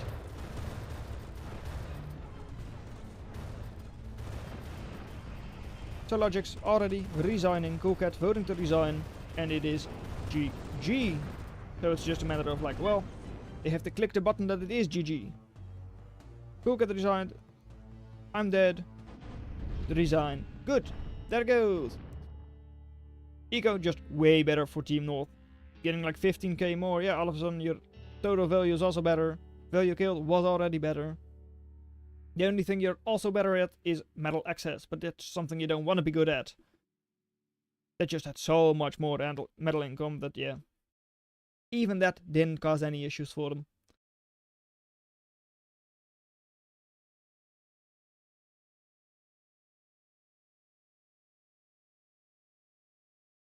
Match 4.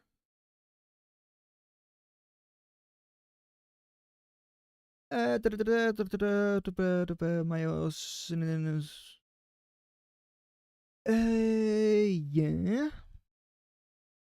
Alright, well, let's go for something else, because we've had a small team game, a large mid-kit team game, 1v1s we've had, let's see, a large team game over there. The only large team game we have currently? No. Let's see, it is 9 o'clock now. I want to be 11, so that's 2 hours. Yeah, I think that lines up pretty well. Yeah, I think so. Alright, let's go for this one. Oh, that's this map. We don't like this map. Here at Palladium. One of the maps that was also used in the bot bash challenge. Where it was one of those awful challenges where All of your buildings had to be along the edge of the map. You had to self-destruct your commander after like 3 minutes. And you were not allowed to use any radar. I believe those were the restrictions. Oh, that was an awful, awful game. It really was. I mean, it was also against like 3 hard AI, I believe. Something along those lines. Ugh. Oh well, at least I don't have to play the map. Right, so it is a Detriment versus 2 Paladin plus 2 ultimatums near the end. And there was also like a couple of Scorpion duels and all that. So quite a lot is going to be happening in this match. On the northwest side, we've got shields, wrong way facing rovers, cloakbots, airplanes, gunships, sneaky scuttles already coming in, idle commanders, rovers, and shieldbots. That's all for now, so it's only a matter of time before UFO Jesus is going to be placing their factory, and it is going to be spiders for them. On the other side, well, seemingly a bit more spread out, and not really. We've got tanks, jump bots, no factory yet, but it is going to be spiders. Why are the spider players so late today? I don't know. More tanks, airplanes, amphibians, cloakbots, tanks, and that is it. So no gunships on this side, no amphibots on that side. Amphibot, even though it is a completely dry map, still pretty strong, as always. And Trudy, I'm in 2 games for now. Oh, are you? You're in this game as well, indeed. And a couple of gunships already, trying to take care of those couple of glades. Seems like there is not really going to be a whole lot of effective harassment going on, except, well, no, we've got one little Kadechi over here that's already able to snipe 1 max, but it is now going down to those locust. There you go. That is going to be big problem. What is going to be a big problem? At least 500. Oh, you mean the gunships? Right. This might also be a big problem. Just depends on who is using it. Steelmod is using it. Please tell me you actually know what you're doing with it. I mean, Commander over here is a pretty easy target. Don't grid with pylon, only solars for now. I mean, that makes sense. You currently don't really have a whole lot of energy to overdrive with. So spending the additional metal, 200 per energy pylon, even though it does not generate any energy, is a bit wasteful. Linking up with solar panels, especially at this stage, is just better. The only issue that you have when you link up with, well, either solar panels or wind generators is that it can be a bit annoying to path with. And blind scuttle across the entire map is crazy. It's not a blind scuttle. Look at where the mouse is going. They're actually paying attention to it. The only thing that's blind is that they don't actually know what the target is. Except, well, maybe they do? Well, watch it. Now, scuttle. Yeah, well, you were spotted. Okay. And you also already wasted your jump, so it's very likely that it's still going to get sniped. Right. Yeah, well, should have jumped better. Not jump immediately, just walk to the edge and then jump. Then you might have been able to keep it alive. Well, blind scuttle was too crazy. And second blind scuttle coming in. Yeah.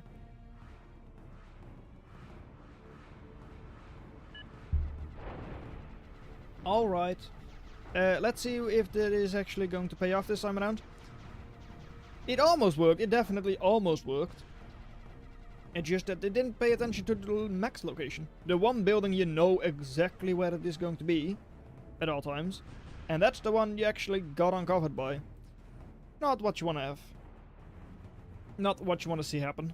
Okay. Well, over here. Scythe. Also, keep an eye on it. Good job. Kept it alive.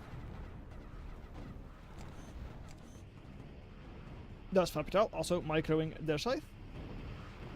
Probably just going to put it in the corner for later use. Would not be the worst idea. I mean, there is currently not really a whole lot you can use the scythe for. Over here, that's Fapital's commander though, is suddenly there no more, because the second scuttle does pay off.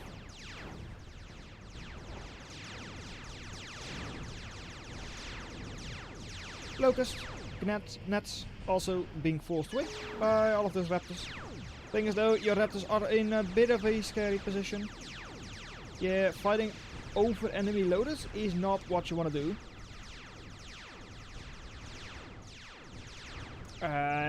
Yeah, so most of your raptors, if not all of your raptors, are going to go down.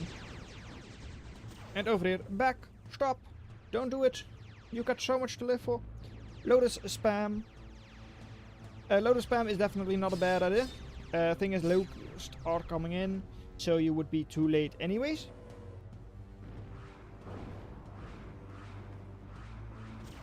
And, well, yeah, how many nets do you have over here? 8. So would be able to stun quite a couple of things as well. Bandits moving in, commander moving in. So, yeah, definitely have to retreat with everything now. Etten though, very nice to have that one come in.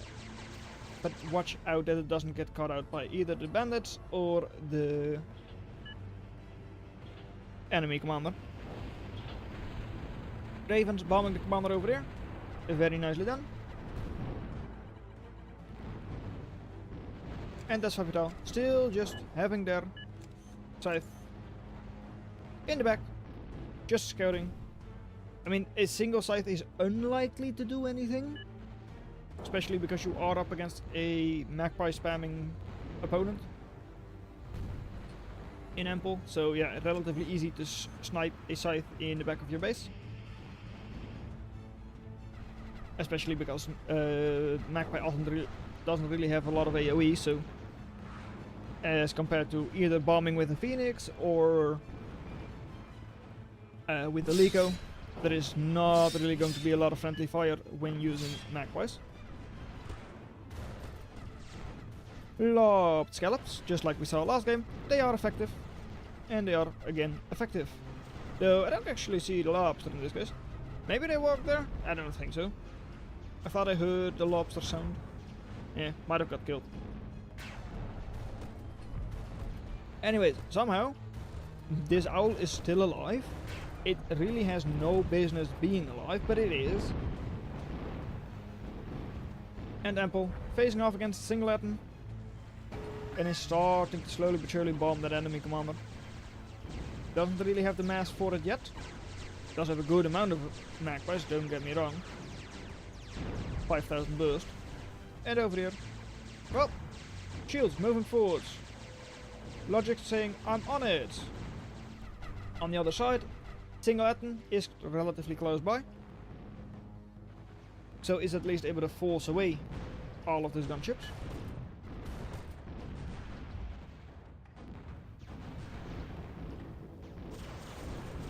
And in the middle of the map, the 3.1 metal max, the big max, still not captured. Neither one of them is. Ego, better for southeast, even though they are on, yeah, they are actually ahead still. It's just that if they're not reclaiming, then all of a sudden northwest is kinda close. Couple of lone rippers, really should not be an issue to clean those up. So once you do, all of a sudden you can get another like 6 maxes back up.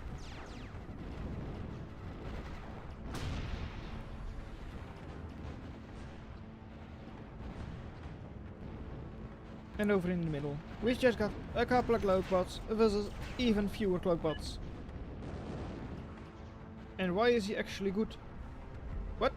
What do you mean, who is actually good? Are we talking about our phone player, our UFO Jesus, the person who's actually playing like through cloud streaming on their phone? Is that what you mean?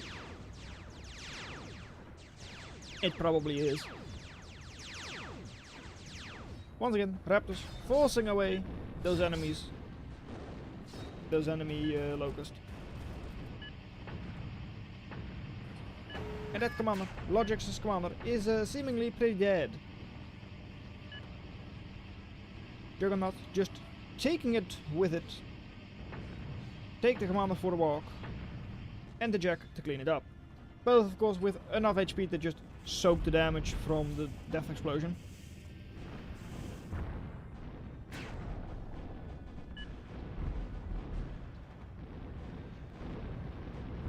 So even though Eco at least was way better for Southeast, attrition really good looking for Northwest. And by now, because they have a lot more reclaim, yeah, actually not bad either, just total Eco. And over here, they should be getting even more reclaim. Another like 2000 reclaim they should soon be getting, because this fight is definitely going to be won by them. Can still push in. I mean, there's only like 2 loaders and a single picket. So yeah, there is not a whole lot there. And even if you want to move in even further, that is definitely an option. And you say, can't take on 2v1. Indeed, you can't. So fall back. This could be a very good shot though. Oh, that hurts. Those bandits had no reason to just stand there in a ball. Yeah, oh well, too bad. Up north, cloakbots. They can indeed move forwards. They've got so many cloakbots. So many units against a single Ripper. But once again, are getting up. Wait, who was using Newtons? Where wasn't he using Newtons? I don't know. Don't actually see it right now. Anyways, yeah, up north, they can still move forwards. Even though, yeah, this is not ideal. At least those Reavers are not ideal to fight static defenses. Faraday location is not ideal either, so isn't actually able to stun against any of the units that are fighting. At least not fighting the other turrets. But now, there it comes. How well is Impulse Magpie use? Have they studied the guide? Well, honestly, I'm going to say no, they have not studied the guide, because I feel like half of those are, yeah, half of them are indeed going back without actually dropping their bombs. Yeah, okay, well that is not ideal. Thunderbirds at least will stun quite a lot of units. Magpies once again coming in. Are they going to be effective this time around? I guess. Technically decent, but that's still just 100% attrition. That's not what you want if you have so many magpies. Those should be good for your attrition, not okay. Somehow, how is this owl still alive? Is it just not in vision? Did it just not know about it? No, it is actually just out of their radar range, out of their vision. They don't know it exists. Okay, that's kind of funny. Alright, well anyways, down south we've got Shieldbot, Churi, of course. How could I have guessed that? Wow, Churi with a shield ball. Only 2 Felons in there, so not a whole lot of DPS. He's adding in a couple more aspects these days. At least feels to me like they're adding in more aspects than they did before. Those Thunderbirds mostly missing. So that is I'm on it, Chief. Those Thunderbirds were not on it. Not sure whose Thunderbirds they were, but if, yeah. Okay, Logix is coming in with the Scorpion. Going to try and stun as well. Hopefully that stun is going to be more effective than those Thunderbirds. Over here. Look, Odin, just before it goes down, drops a couple of temporary shields. Not too bad. More shields being dropped, at least protecting the location a little bit. But with the lob forwards, all of a sudden those units are out of the shield. Would have been nice to have the Odin drop the shield slightly further forwards to protect those units, but oh well. Anyways, down south. Logix is on it. Okay, Logix. But what did it accomplish? Thunderbirds actually being somewhat effective. And then the Magpie forces to come in and go for the kill. I mean, it really feels like, again, those Magpies didn't really do a whole lot. Decent number of them are still indeed with ammo, but most of them did drop it. Scorpion does get cleaned up. South is dead. Indeed it is. Crow is there now to help out as well. Shield Ball is heavily damaged, but technically still alive. I mean, there is only a single Felon left, not that many thugs. So it's not a strong Shield Ball anymore. But definitely still strong enough to defend your Crow. Because if the Crow wants to, it can just move back, sit in the shields, be defended quite nicely, get healed up by the Commander and all that. Commander could also be reclaiming. I mean, there is a lot of reclaim on the field. 2,500 over here, another 4,000 there. So Team Northwest definitely doing a very good job down south. Also getting some very good wind over here. Only 0.6 wind floor, but not amazing. But at least because you have airplanes and gunships over there, it doesn't really matter that you completely destroy the pathing. Because the only land factories you have are actually up north.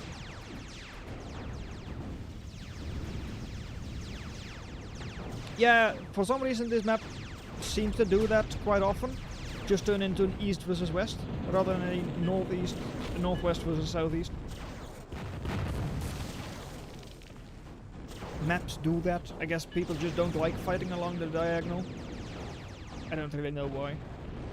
But it might also just be because of like trenches like these that just well, align them east to west. And there it goes. Das Capital finally attacking with their scythe. By accident, but still attacking. Also spotted. So it's not really going to live for all that much longer. At least I don't think it will. Good number of Thunderbirds moving in over there. So those Gallops are not really going to do anything. And about eco being closer than you would expect. Yeah, if you just purely look at map control, you would say that they've got Team West almost as like 60%. Yet eco is, well, don't look now. Oh, don't look, don't look. Is still decently even. By now, Paladin over here is up. North side, west side though, also has their own Paladin in the north. So, yeah, even this Paladin here, it's going to try its best to defend. But, Scorpion, not up, will be destroyed. Factory could easily go down. Commander could easily go down. But hey, you're actually bombing with your Phoenix. So, factory should still go down, I'd say. But after that, it should all be fine. Yeah, well, thank you, Phoenix. At least you made sure that the factory would indeed go down. If we just quickly look at the eco investment. Northwest, way, well, more linear because of all of those wind generators. Definitely way ahead there now. Even though, yeah, over here you've got those singularities that are going up. At least one of them is up, the other one is going up. But yeah, middle income, definitely way better now for Northwest.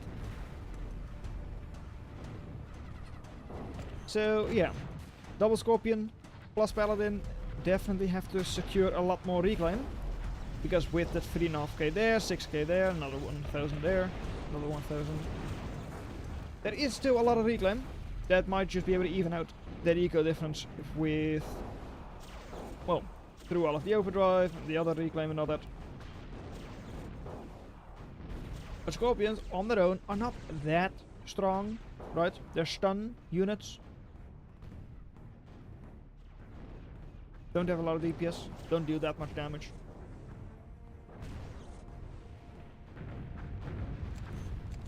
So yeah, Scorpions, heavily damaged, at least one of them is. And the Paladin, still good HP, so is pushing forwards.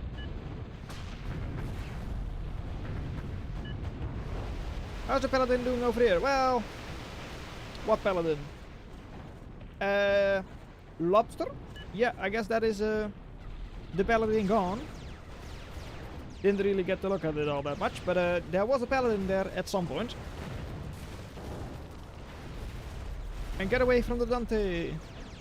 That sounds like a plan. What should get close to the Dante? Well, the Scorpions. Because Scorpion, manual weapon, stun the Dante and then kill it. Either with your Paladin or just, well, your Air Force, something. Even the Scorpion itself. Come on now. Thank you, Phoenix, for uncovering your own team's Scorpion. Oh, well. Anyways, Dante shoot still. Probably go down. Is it in the range? Yes, it is, because it's gone now. And the OP Commander, level 9, 7000 medal, is not that strong. I mean, it should also get cleaned up, either by the Scorpion and or the Paladin. Not sure what kind of weapon it has, but probably not enough to deal with, well, everything that's coming in. Merlin on the north side is almost up. Singularity in a little bit of a scary position there. If that blows, then well, you lose quite a lot of value. So just make sure it doesn't blow up. And then it is all of a sudden no big deal. But yeah, Paladin over here is still pushing forwards. There isn't a whole lot of reclaim there because of, well, there is now, but there wasn't a whole lot of reclaim because of all of those caretakers. But yeah, you've got 1600 more reclaim down south that Logic is going to get. And Jack launched on that Singularity would be devastating. It would be, but at least you're lucky that it is not up against the edge of the wall, edge of the map. So it's not as easy to just launch a Jack in there. But of course with Jack you can time the jump yourself, so it is not impossible. Definitely isn't. And they don't have that many nets close by, but still enough to stun. Commander managed to get out of there, so is going to stay alive, at least for now.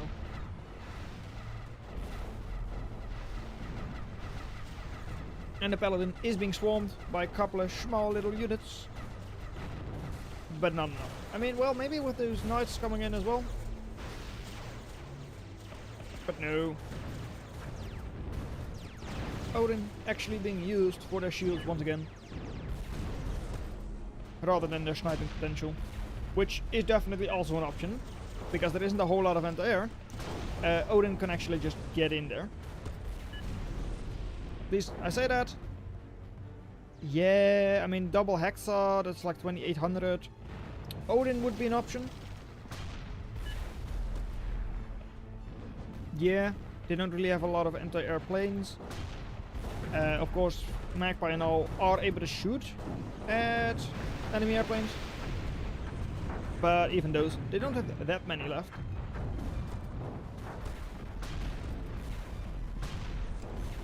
And then south, well, double Cyclops, Scorpion. Could do some very good work against these shields. So, Churi, are you able to hold the line over here? Scorpion close to getting uncovered, but is not uncovered yet.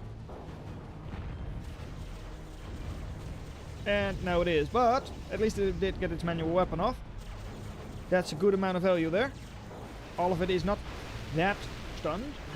And Thunderbirds coming in to save the day. Still, quite a couple of these Blitz have not been stunned. Well, Cyclops also not stunned. And even so, back, because of Lycos and all that, yeah, Scorpion is still dead. All of a sudden, this is a pretty even fight. Losing out on, well, part of the shield ball and Scorpion. Evens it out pretty well.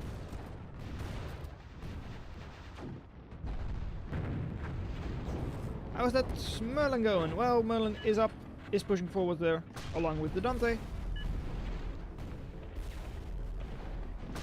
And so shortly, we will also, once again, be in the correct formation. Where it's a diagonal. Yeah, Logic is mad. Whenever Logic is able to talk, Logic is mad. That's why Logic is always muted. Because they get mad. And shortly we will once again be fighting Northwest versus Southeast. Because at least it looks like Southeast will be able to push this corner. Already with ultimatum there as well. Single ultimatum, yes indeed. So not strong enough to take the Paladin on its own. And it is an OP scout, indeed it is. Don't mention it. The enemy might just get a whiff of it. But yeah, it is a very good scout indeed. Has just been out of the vision from the enemy. Though, well, maybe they saw them. Doesn't seem like they did. Once again, going to have a good old Thunderbird party coming in shortly. Well, yeah, there they come. That's a lot of air. Value 13,000 plus. Probably closer to 20,000 in total. But nope, they're once again going up north. Apparently. Sure. Even though over here you've got double Scorpion, double Cyclops that they could be hitting. I guess they deem the Paladin more important for now at least. Understandable, I mean, geothermal is under fire, would otherwise be under fire. So Paladin, all of a sudden, just 4,000 HP left, meaning that it's going to possibly survive. Yeah, that was a little bit annoying for Empel. Paladin barely able to hang in there. Yeah. 18,000 burst only, at least that's left. And Lobster takes the Paladin back. Is now pretty much just out of enemy line. No real way to get to it right now. How are the ultimatums and all looking down south? Well, one ultimatum, Paladin, Scorpion. Oh, that ultimatum that I saw before was also one from yellow, I believe. So yeah, that ultimatum wasn't going to do anything because it was a friendly ultimatum, at least for you. Anyways, a lot of cloak tanks over here, 15,000 value there. And of course double Scorpion with more Cyclops and all that over here as well. Very scary what they've got over here, but at the same time, ultimatum, very strong. Paladin, very, very strong. Yeah. Still going to be a bit of an issue to push in there though.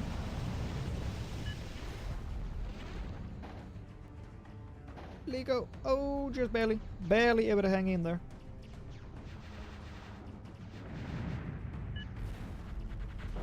And up north, well, this definitely is an ultimatum from the southeast team, but it dies because ultimatums are not able to solo Paladins, at least unless you get really lucky.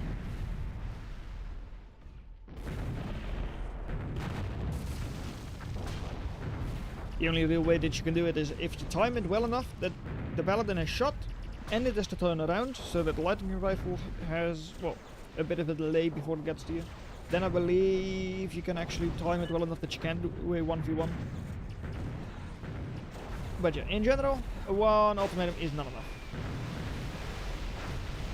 Once again, everything over here is being disarmed. But still, Cyclops 1, Cyclops 2, Cyclops 3, those are not. 7,000 HP only on the Paladin. Still disarmed for another 5 seconds, not running away. So the Paladin could easily still go down. Goodbye, Paladin. And down south, well, how is it looking here? Ultimatum has been spotted. Not going down though. Cloak snitches, definitely a fun idea, but might be an issue because of the enemy fleas.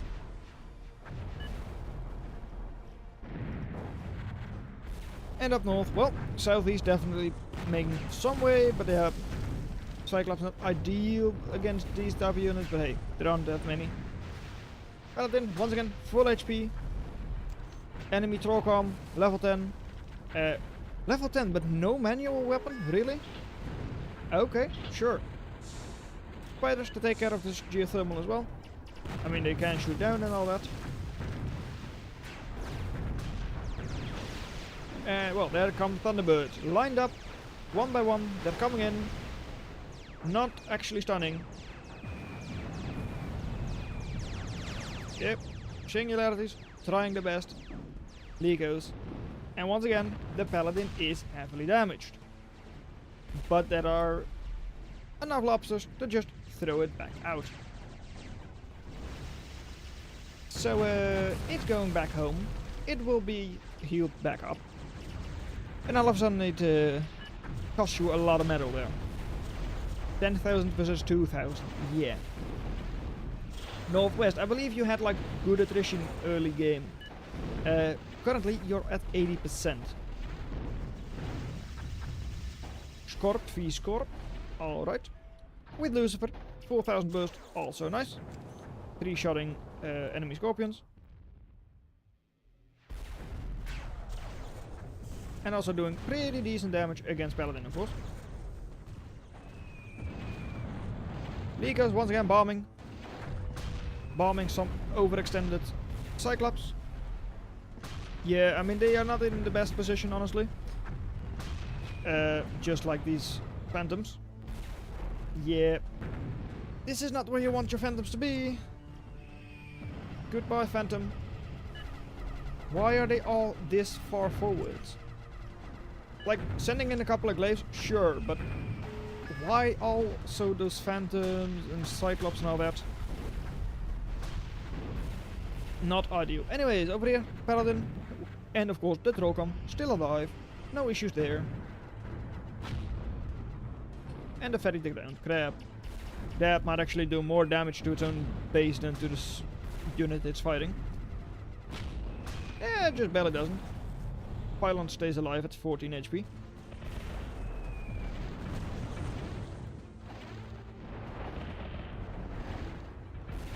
Snitches!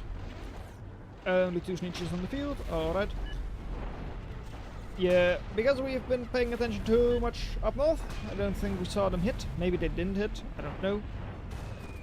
And over here, well, a couple of ducks moving in.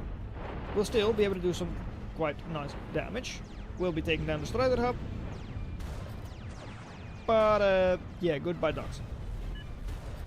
What did all of the damage? Was that the manual weapon from the recon? Seems like it was. Looking at the cooldown. Cluster bomb, probably. Do you have cluster bomb? Yeah, cluster bomb indeed. Yeah, that was the recon. Okay. Anyway, Singularity still alive. Healthy as ever. Eco. A lot of reclaim versus not as much reclaim, but a whole lot more overdrive. 2.2 thousand energy. Yeah, their eco is not standing still.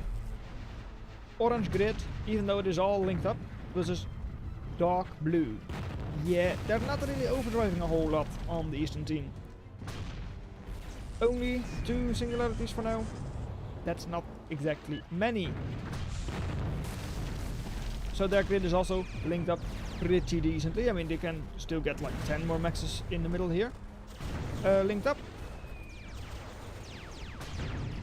But yeah, having to take all of it through over reclaim. And there is a lot on the field, so definitely something you can do. Paladin going to be shoved into a hole, just so that the Cyclops now are not really able to shoot at it. But yeah, Scorpion doesn't really care about that. And, well, I guess a Mysteries or something like that are relatively close by as well. Not really sure. Anyways, there's also arcing shots. Don't really care about a Paladin that's in a hole. Still though, 2000 HP, and they're not actually killing it off. Now you are. Okay, good. Thank you. That's what you should have done. How is that detriment looking up north? Well, 17,000 invested. So still 7,000 to go. In the meantime, Paladins, how many? 4 Paladins on the field. Seems like that is a 1-2 from Team East. 1 Paladin just disappeared. What? Why did you disappear? Hello, Paladin? Thank you. I don't know why it disappeared. I was like, how did they kill a full HP paladin like in a single shot? But they didn't. Okay, good. Anyways, I'll update. It is still alive. Still providing some very important intel. Like the fact that there is nothing really going on over there. Honestly, are these going to snipe those singularities? I hope they are. That's something that is possible. Your owl... Yeah, it doesn't really have the radar required to see, but almost. Anyways, they're going to try. Ravens, moving in. Okay, sure. You tried. Let's keep it at that. You tried. Those ravens could have done so much more damage by just moving over here. Because sure, they've got a couple of hacksaws here. And even more hacksaws behind. Just moving in a couple of sneaky units would just absolutely destroy all of those singularities. Like, your team likes to go Odin. Send 3 Odins and you kill 3 singularities. Right, yeah, I mean, if you stick to the edge of the map, Newtons might not even hit you. So definitely would be not. I get it, you don't know that. But like, what's your scouting like? This side? Well, presumably you know that there are those things. Maybe your scouting is good enough that you can actually try that. Of course, as a spectator, I know you can try it. It's just a matter of, do you dare? And honestly, I think you should dare. But of course, that is hard to say for them. I know, I know. Shoot scopes in shield. I mean, makes sense. That is a dead old recon commander. The one that had the cluster bombs. Another Lobs Paladin. Full HP this time around, so I don't really know what the point was. Except for the fact if you knew about the ultimatum. In that case, it could have been a smart idea. Oh, there they come again. The Licos. Well, you are showing off those snitches.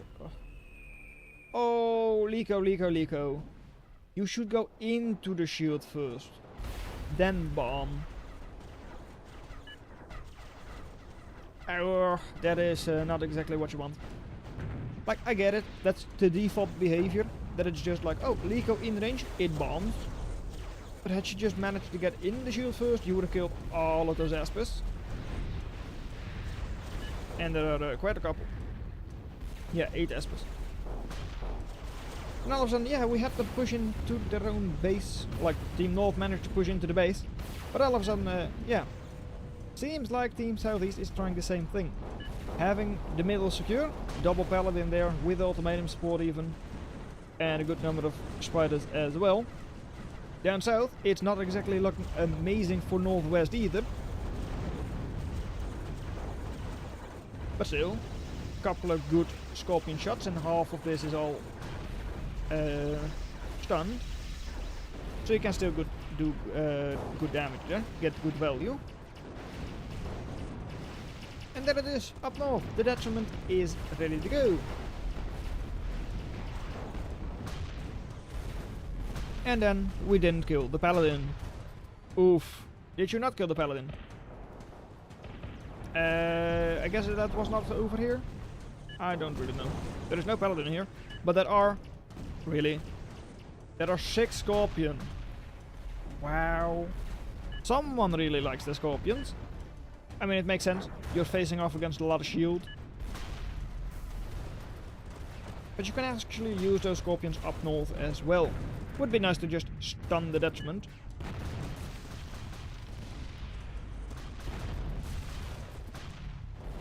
Right.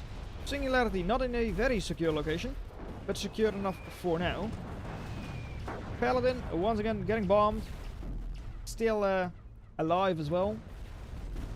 Going back, sure, but half HP, half health. So it's not that damaged.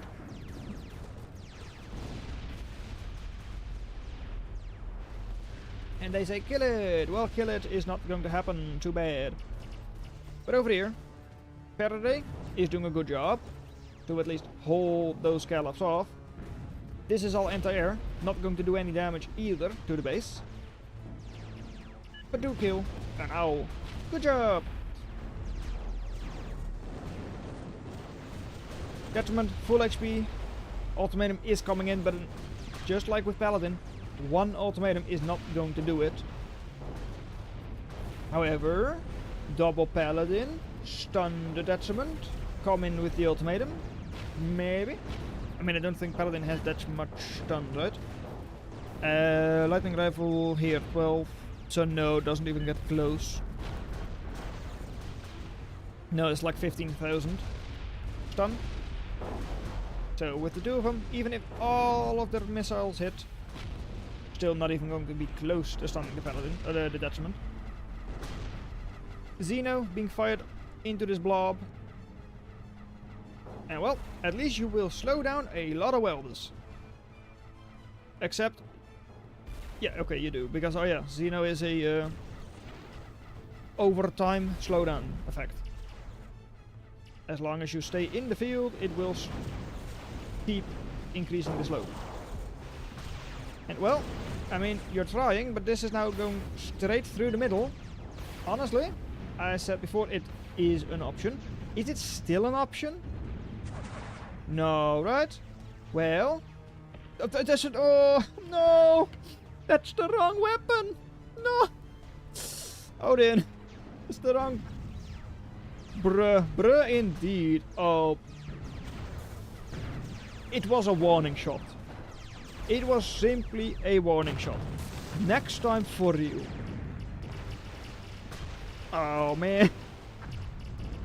Okay, you will learn from this. And the next Odin you're sending around the side. Okay? Good. Y'all did not see that, okay? Okay, I didn't see it. We're all going to pretend. Yeah, it's about sending a message. Indeed.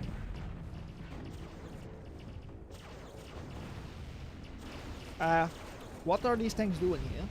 Like, sure, you've got a good number of Minotaurs, but what are they doing over here? I guess they just didn't realize that Logic was going back. Over here, we've got double ultimatum, double paladin. The Blizzard's Detriment. That was something that was in the description for this game, I'm pretty sure. Something about 2 paladin, 2 detriment, 2 ultimatums. Don't really remember, but Detriment is doing its best. Is it also going to be manually firing on those paladins using the big gun, TM? Seems like the answer is no. It's just going to run away like a coward, a 76,000 HP coward. And over here it is a stunfest with well, more scorpions versus fewer scorpions. Surprise, surprise. More scorpion, more stun. Goodbye, paladin. Goodbye to all of those scorpion. They have still got 6 scorpion left over there. Alright, well. Detriment, 70,000 HP, round 2. Goodbye. Good job, ultimatums.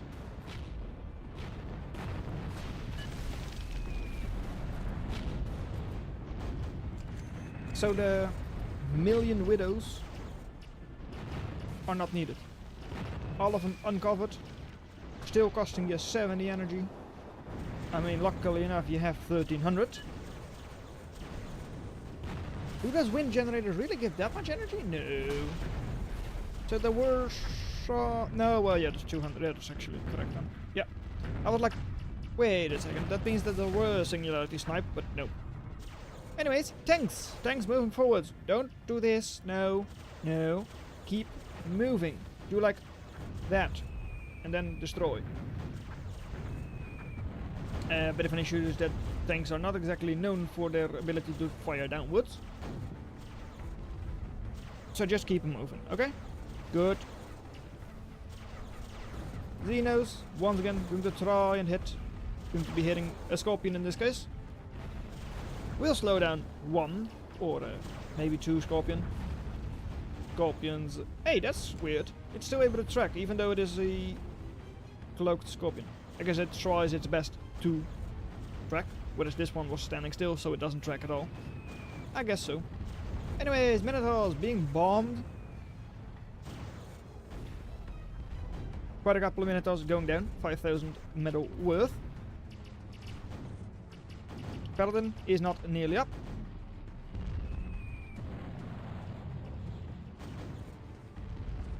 And the Singularities, for now, will stay up. Oh. Do you dare move forwards a little bit? Is that true? Yep, it has indeed moved forwards. Alright. Well, double owl might actually be the end of the owl, because now, well, once they try to take this corner back, they will also try to kill the owls. But for now, that has not happened. Up north, more Licos, bombing everything. Really should be having that funnel web forwards, because people are not exactly good enough to micro their Licos into the shield. And that's a lot of Xeno onto a single Paladin. Right. Well, at least you will slow down the Paladin. Maybe even the second, because it walks into the Xeno ball. But, okay, more Xenos coming in for the second Paladin. Alright, very fun, yes sure, do it. And over it, a funnel web actually protecting other Striders. Meaning that those 6 Scorpions should actually be able to get in close to those Paladins. The only thing is that because they are in the shield, they also give away their position. And how's the reclaim looking like? Well, a lot of reclaim in the middle, but of course that is at least somewhat contested. This side you would be able to get, but hey, there we go. Southeast wins. Was pushed quite a lot early on. All of those wind generators exploding. Was pushed quite heavily. Managed to keep themselves alive and managed to push back. Yeah, northwest, that's probably here, where they were like right in their enemy base. Think so? Might be. Yeah, I think so. That was relatively early in the game.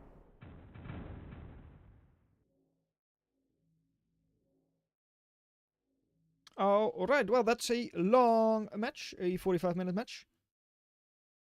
So indeed it was all about sending that message, because they didn't even need to destroy them.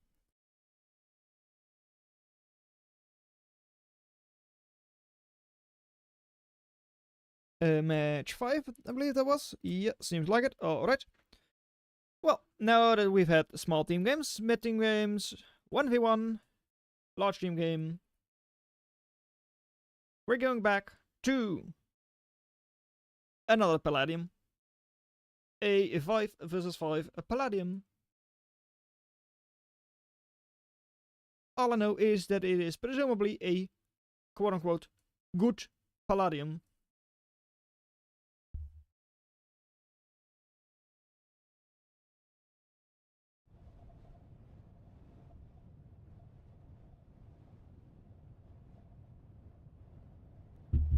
Alright.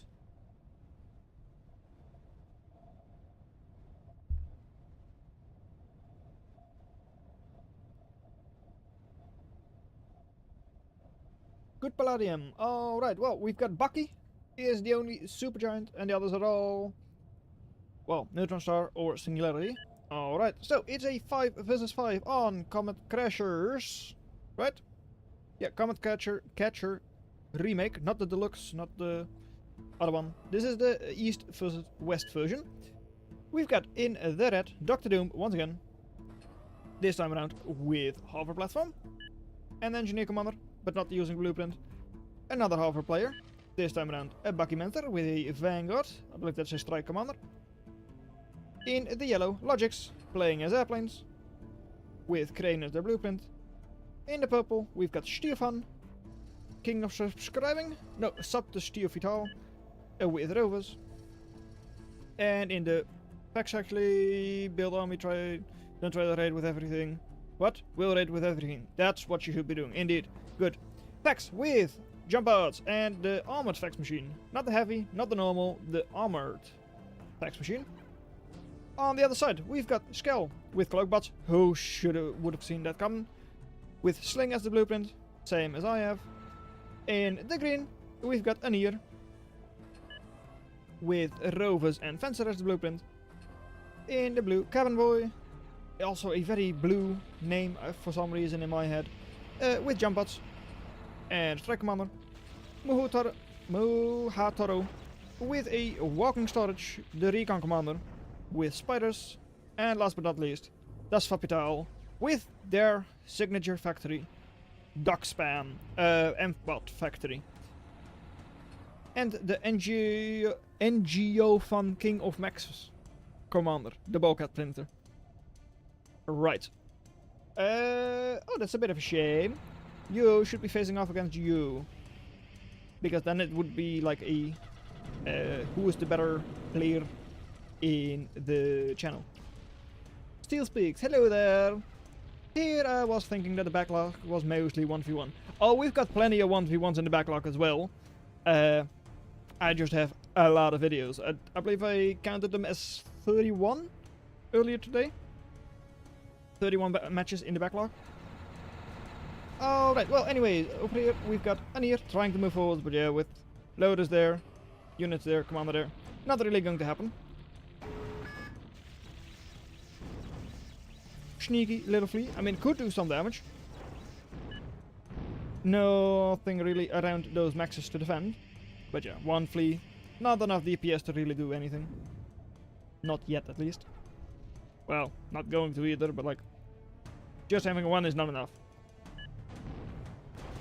And I'm kinda busy. Busy with what? You've got 2 units on the field. Well, 3. 2 there, 2 in front, 1 in the back, and your commander. That's all you have. What are you busy with? I don't know. Okay, sure. Anyways, for now, Team East, slightly better you go. Wow, a whole 4 medal more, and now it's the other way around. Wow. Max, staying up. Nicely done. Well, lucky. Max is gone. Goodbye. And the captain is moving forwards. Don't they just be started creeping a little bit? Where are these games when I'm online? Yeah, Churi, too bad, because otherwise we would be casting like 5 Churi games today, and that's also not the idea, right? I have no idea. I mean, it's probably relatively late, since I see quite a couple of Americans in this match. Or at least people who are supposedly in America. But, well, I don't know. I don't keep track of when matches are played. Not exactly, at least. Anyways, down south. Well, Bowcat Printer doing a fine job. Phoenix will try to destroy.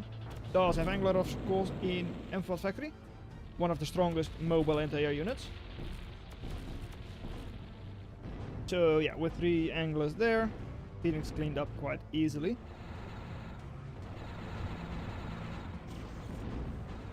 And for now, Maxes should be constructed over there. More Maxes. People build your Maxes. I thought this was a high level match. I thought this was Palladium. And over here, well, that is definitely enough units to take down that enemy commander. Jumping over, and goodbye. Not enough to take down the second commander though. Just level 1, but still. Barely has enough venoms to stun it. So yeah, wouldn't be able to take the second one with it as well. And Firewalk, Juggernaut, neither. It's just going to be Moderator for now. I mean, the nice thing about Moderator is that it is able to dodge decently well. So yes, it is outranged by Bulkhead by quite a lot. It is able to dodge a little bit, but definitely not great. Whereas Firewalker, of course, very nice because Bulkhead has to stop the fire. So a saturation artillery like Firewalker is very, very strong against that. Even though Bulkhead does have like 1500 HP. Over here, Copper Ducks are cleaning up mexes. Keep them moving, the subtle. Because you can easily clean up another mex, maybe 2. There you go. Good job. Phoenix trying to bomb. How well is your micro? You'll take one of them down. Your own mex with it. Nicely done. That was definitely worth it. And now double magpie coming in. 720 burst damage, so shoot. Be able to handle a single duck, no problem. There it goes. Good job. Well, Commander for an year going down. Mace, of course, incredibly strong. Over 300 DPS on this single mace. With enough HP to back it up as well. How did she manage to get your raptors in here? I mean, I'm not complaining, it is definitely a very good position for your raptors. Enemy doesn't really have a lot of anti-air there, so yeah. For now, decent trade. Of course, does still give all of the reclaim to the Western team. But at least you tried. How many puppies are you going to get? 1300 metal? Another 1000 metal? With a puppy maybe? Puppies going in, and are they going to snipe the commander? Just barely not. Single puppy is enough. But then you do need to get in close. Oh, stunning with the venom, and there it goes. If the venom hadn't done it, your own Phoenix would have killed off the commander anyway.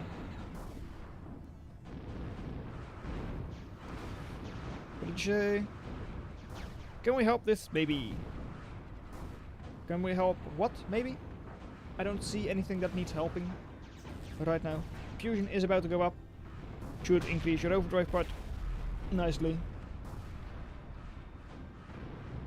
And you don't really have as many planes either, so enemy is going to be spending more on that than you are.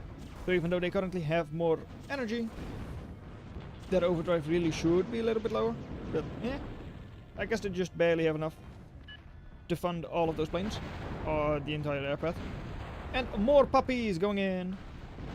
Is it enough? There it goes, the tanks. Not blank mine, right? No, oh, Stefan is also in the tanks clan, apparently. Didn't know about that. Anyway, that's another commander sniped by puppies. Nicely done. Not really something you see every day, but definitely effective today. Over here, also, double quill. Quill not in one-shot range, but it should be two-shot. No, just barely doesn't get two-shot either. Yeah, 820 for 2. So indeed does not get two-shot by puppies. Still would be nice to just deny the enemy the reclaim, since there is quite a lot on the field. And over here, a couple of rovers moving in, but I don't think that's enough rovers to really do anything. Unless you get really lucky with how the scalpels miss, but it doesn't really seem like it. I mean, their homing missiles home just enough. Still, over here, good number of Scorchers able to get through. So that's a 1 max already gone. Scalpel does snipe 1. Phoenix over here doesn't really seem to want to do a job. Alright. So that is another max gone, and now the Scorchers are finally cleaned up. So that's still 3 maxes cleaned up by those Scorchers. Down south, that singular flea from early game, still alive, still scouting. Not sure if it gives you any significant vision, not really. You've got your commander with radar close enough, so doesn't really matter all that much. And up north, well, nice little Phoenix drop there, right onto the scalpels. How many are going down? 1. Couple of them are, but most of them just barely seem to hold on. How is he so rich? Who is rich? Oh, that's Fapital. Because they have a fusion and a good number of maxes, whereas you have like 3 maxes. that probably helps them out a whole lot. Like 10 nexus versus 3.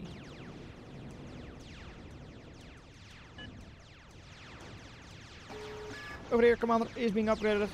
Don't know what it's really going to do. Don't be crashing game, thank you very much. Alright. Why is it lagging when I select this commander specifically? What? Okay, no it doesn't. Very strange. Oh well. Anyways, Scorcher rate over here looks very good, but quite heavily damaged. Facing off against enemy Scorchers. So it doesn't really accomplish a whole lot. At least not for now. Not anymore. And there is still a lot of reclaim available all over the place. Down south, also does help you a little bit. Captain Boy being there is a slight 2v1 with the commander there. Alright, well now, double jack. Is that triple jack? What do you have to deal with jack? Nothing really. So yeah, Grizzly is going to die. That's 900 DPS in just those jacks. OP indeed.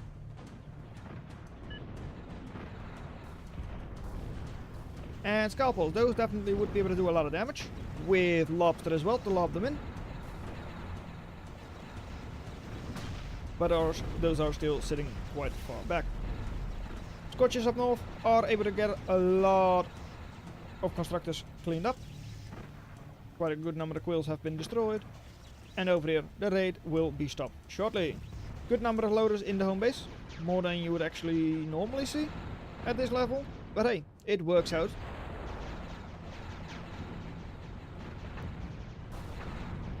And Logic's still trying the best with all of those Phoenix and all that. I mean, there are a couple of decent targets. It's just that one of the good targets down south is also quite mobile. And lob! And all of a sudden they turn into anti-air. Those scallops. Still heavily damaged, so a lot of these will still go down. A couple of them survive for now, but still should go down to the afterburn. Double jack from Cabin Boy on the front lines as well now. But no support, so should also not be able to do all that much. But still, Eco ahead for Team East. Map control definitely better for them as well. And with all of that map control, yeah, 6,000 reclaim. That honestly should all be for Team East, and just 6,000 metal. Even at this stage when total value is quite high, like 40,000. Yeah, 6,000 is still really significant, especially because it is very quick metal. Good number of sneaky sights.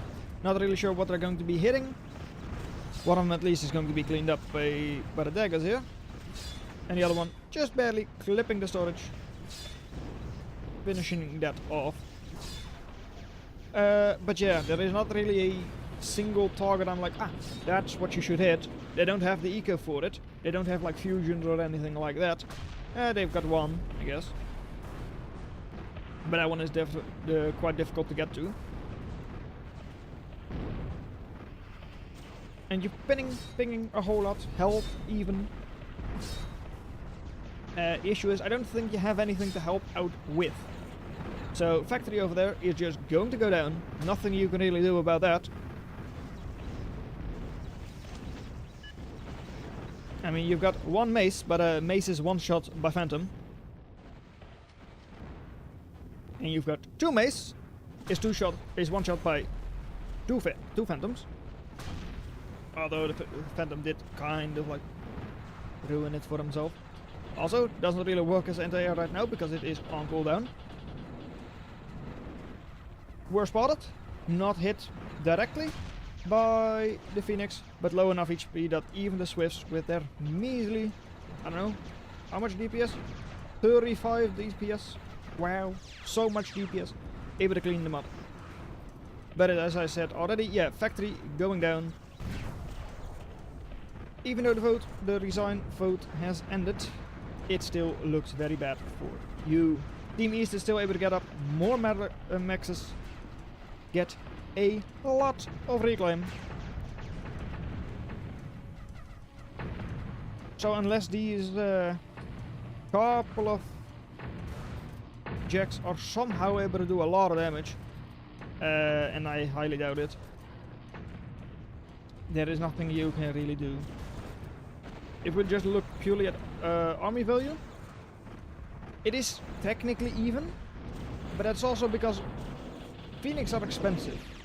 That's 3,000 in just Phoenix, and down south you've got another 3,000. Hold on, that is still what? How much do you have over here? Yeah, less than 5,000. How is your air force? Just 5,000. Where is all of that value? You presumably have like more army value than the enemy. What? I guess these rovers are way more expensive than I give them credits for, I guess. Sure.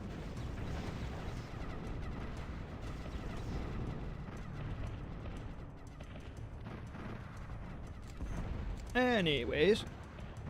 Commander. Pinged. Do you have anything to snipe it?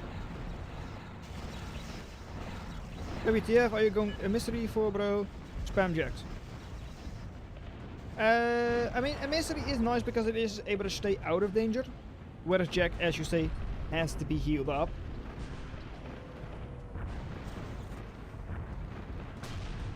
And Scallop is able to outrange Jacks quite easily.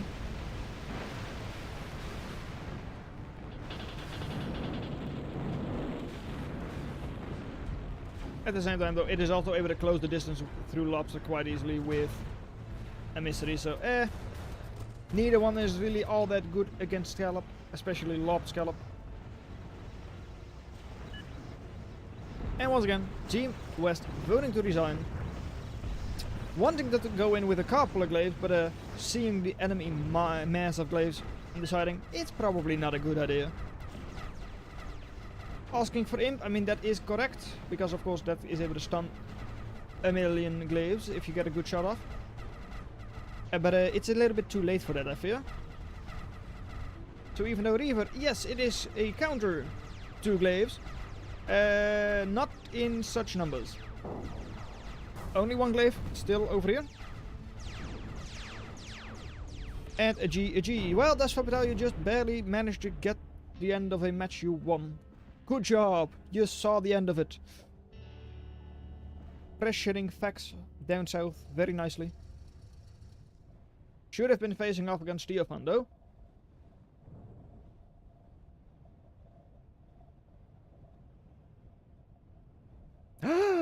They accessed! This is what killed them. 1500 access. In a Palladium game. How? That shouldn't happen.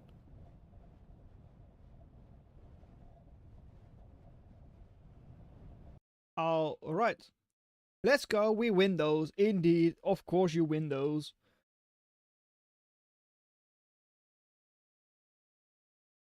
Oh, right. This is this good Palladium 1 or is it good Palladium 2 that I just watched?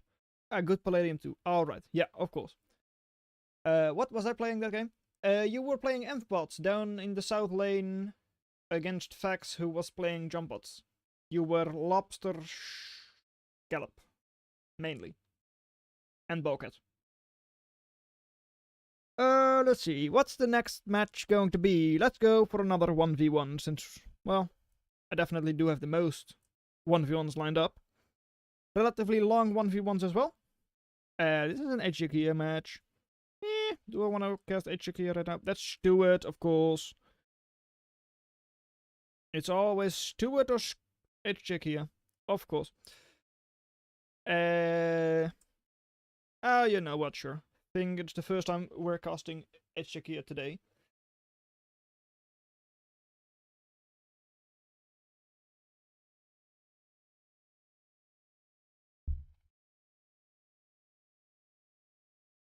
A 1v1 host. Quite a long match. Long, but once again, no context. Those are my favorites. The no context matches. Yeah. Alright. Well, no context. Fallendale. Alright, yep. Skip. So, it's a 1. That's why I submitted it, but yeah, I know. That's why... Okay, it's a 1 versus 1 between, in the blue, a Czechia with an engineer commander and a cloakpot factory versus, in the red, with spiders, it is Fax with the heavy fax machine again, with Widow as their blueprint for sneaky commander kills and all that. On this map, of course, home maxes 3.5 metal each. So generally, you see people go for a little bit more energy early on compared to other maps. And on this map as well, a lot of reclaim. Each of the corners has like a total of about 300 or so. Not really sure how much exactly. Yeah, 310 there, 300 there, so yeah. About 300 in each of the corners. Which is why sometimes you also see people, especially in like 2v2s and all that, see them go for an early game constructor that they just purely send up to reclaim. But for now, just going to have standard old practices. Not even all that much energy, not early game overdriving at all. Neither player really. Main difference now is that Czechia is sending their commander south. Well, yeah, both of them are sending them south.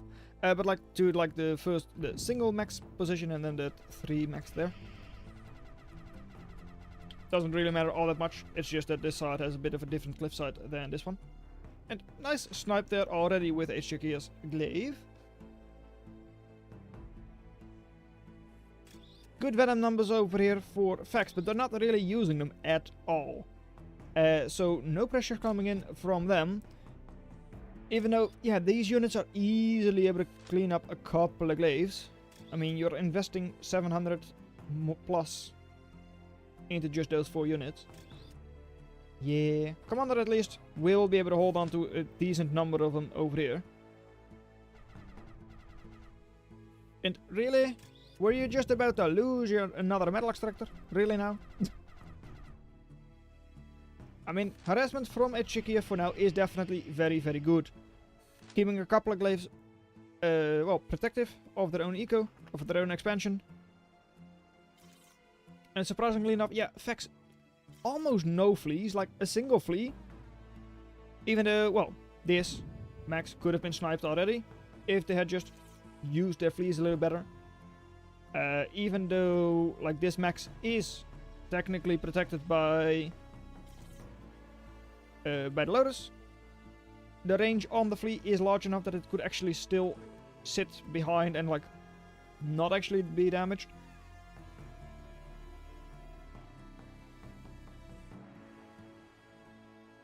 So, yeah, I'm a little bit surprised about that. Just purely going into Venom, giving Czechia all of the map control. At least you do still have better eco, or at least even eco with the enemy. And they are also, oh no, accessing. It's Czechia, don't be doing that. I thought you were supposed to be pro. Are you not accessing? Yeah, there you go. 36 whole accesses. Yep, that's all that matters. 36 access. How can you live with yourself? Anyways, Fax. Make sure you don't do access, because otherwise it's the same for you. Right? Okay. Still, just a couple of units have gone down. At Czechia for now. 50% attrition. Awful attrition, of course. But yeah, there is not a whole lot going on. I mean, you're getting good overdrive over here on these maxes. These are just normal 2.0 maxes. They're not exactly all that special.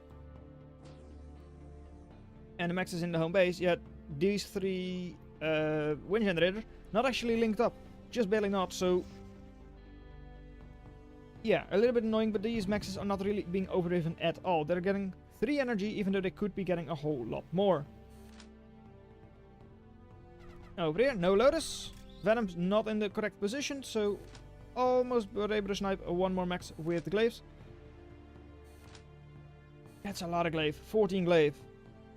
Well, at least you still have the protection of your Lotus and you're upgrading the fax machine. So not too bad. Don't know what kind of weapon you went for. Let's see. Light particle beam. Okay, so just a high DPS version. Power stall. You still have good eco though. And the glaives going to try and run around. Take advantage of the speed. I mean, these venoms, sure, there are 3 whole venoms there, but not actually able to do any damage. HJK already taking the middle of the map. Very nice. Pretty good defenses around it as well, so not really something that Pax is easily able to push. And hey, they finally found their singular flea. Even though it can still take down that max quite easily. Right, the only close units they have are Reavers, which are slow units. So indeed, there it goes. Now keep it moving, kill the Conjurer, kill another max, something along those lines. And now finally over here, you've got a big old engagement. Glaives moving in, Reavers here also getting damaged a little bit. Single Venom, got out. And Scale in the replay, yeah. I feel like spiders need to be offensive. Kinda, yeah. At least not this passive. Like, I get that Cloakbot Factory is going to have more map control just because the units are so much cheaper. You can be all over the map with them. But being so incredibly passive just doesn't work. But this also doesn't work. Sending in only 2 of your Venoms. So, yeah, this pretty much seemed like GG. You would also almost say. But it's not going to be GG. This match is going to go on a little longer. Even though, yeah, Factory there is not exactly all that safe. Still, double Lotus. Going to be triple Lotus soon. Reaver just barely sniped. And it is going to be quadruple Lotus. With 1200 reclaim. Right in your own base. Exactly where you want it. And now, Pax is actually a little bit aggressive. Going to have 8 Venoms move into the enemy base. Even though the glaives are spread out quite well, so don't take damage from the AoE all that much. Still, outranged by the Venom. So we'll all still have a bit of a problem there. Redback. Outranging, outskirming the Reaver. So that's 1 Reaver already gone. And how did that factory stay up? Well, that is called a lock. That's what it's called. And just having enough Weavers there to just spam your Lotus. And I'm pretty sure that the Caretaker was also assisting the factory in not going down, but I'm not completely sure on that.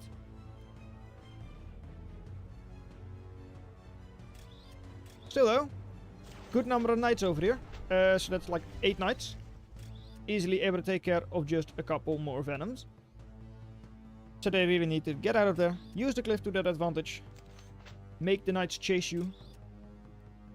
And luckily enough, knight is not exactly a fast unit either. So those Venoms will be able to survive. Once again, a lot of Lotus.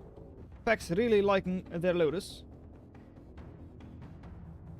Probably Helldiver's apprentice, I guess. And yeah, Fax doesn't have enough survivors to do much damage though.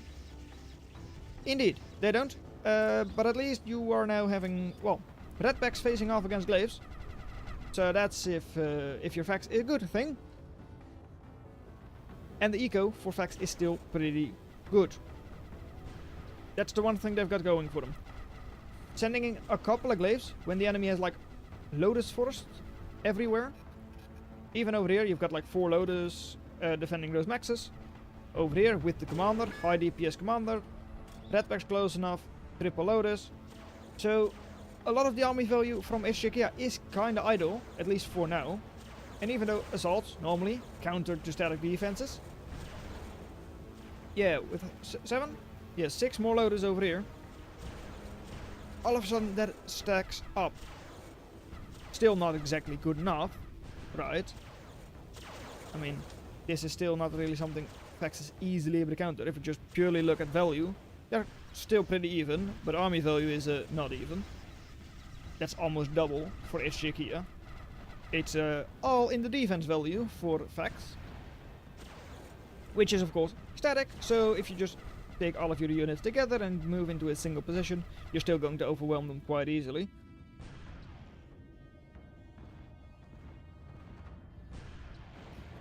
And the Weaver, very brave Weaver, sitting behind the tree, not actually in the vision of the Lotus, getting a little bit more reclaim before it dies.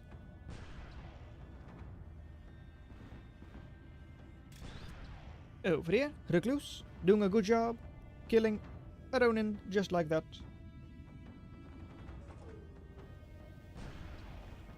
And Fax's eco is still not bad. Of course, a lot of it is through reclaim, but there is still a lot of reclaim on the field. So yeah, even though a lot of it is through reclaim, that doesn't mean that they don't have eco. It's all just temporary eco.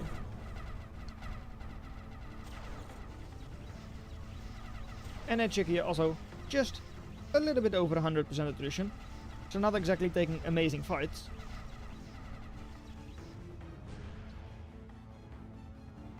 But still, more eco for Fax going down. 1700 reclaim though. Yeah, with all of those weavers they've got, that's still pretty good eco. It's just that, against this many glaives, yeah, you don't really like to have Recluse then. You would prefer to have a couple of red packs, and there aren't that many.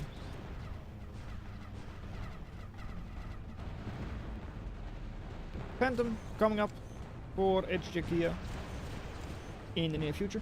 Still though, I don't like the fact that HJ Kia is just staying with cloak pots the entire time. I would have liked either a jump pots factory in order to go for Firewalker, or just go for an air switch and get Phoenix. Like, I still expect them to win. I mean, just look at the map.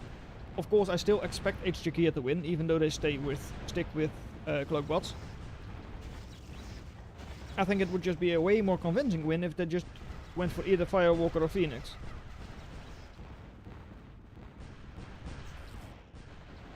Has got the geothermal up now. Will not be linking it to the overdrive grid. Okay. A little bit interesting there. Couple of more fleas coming out. Nice for the DPS, especially compared to the cost.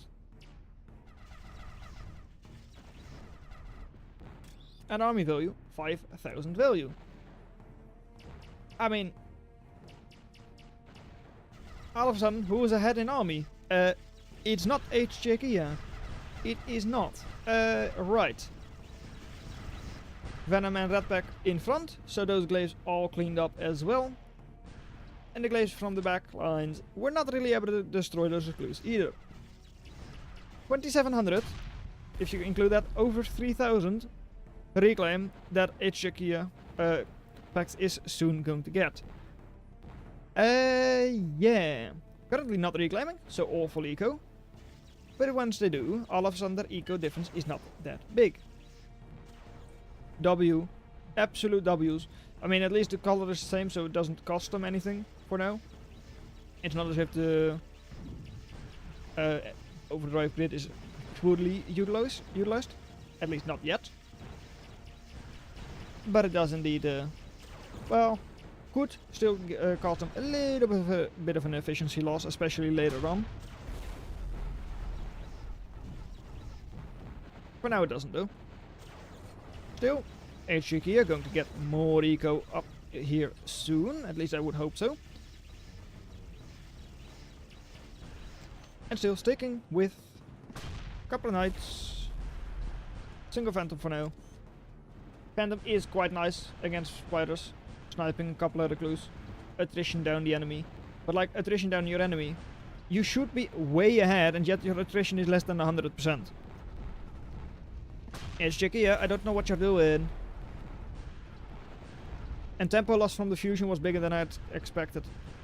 Yeah, this fusion definitely cost him quite a bit. In that case. Just getting the geothermal up 500 is half the cost. Linking that to the grid earlier is probably better. Yeah, it takes a little bit longer because you don't really have as much build power around it. So, it is a lot cheaper. And Cloak doesn't scale well. If you have to believe someone, believe Skull, the Cloak expert. But yeah, that's why I say I would prefer to just see something else. But yeah, Phantom, they say, it does help. It's good for your attrition. I just think there are way more convincing ways to destroy fighters.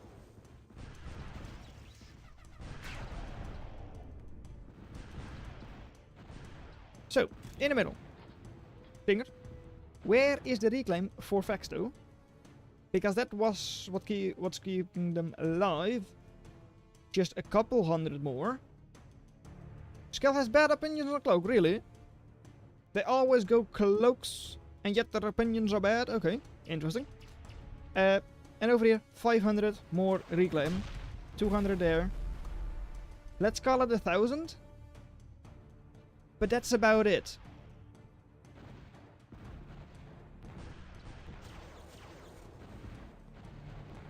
If it's just 1,000 metal in reclaim, all of a sudden Vex's eco will soon drop. I mean, apparently not. Still only 7.5 reclaim right now and having a pretty decent eco. I guess the fusion definitely does help for that. Getting these to over 5 metal each. So yeah, definitely need to be creating a little bit more reclaim up north by killing all of those knights. This though is a bit of a waste. You kill one glaive? No, that's your own flea even. Alright. Well, geothermal is going to be upgraded. Still going to take quite a while of course before it actually goes up. But that should once again increase HJK's overdrive by a whole lot. Commander still alive. Should stay alive as well. I mean, yeah, sure, 4 knights is scary, but with all of your other units close by, you should be able to keep it alive.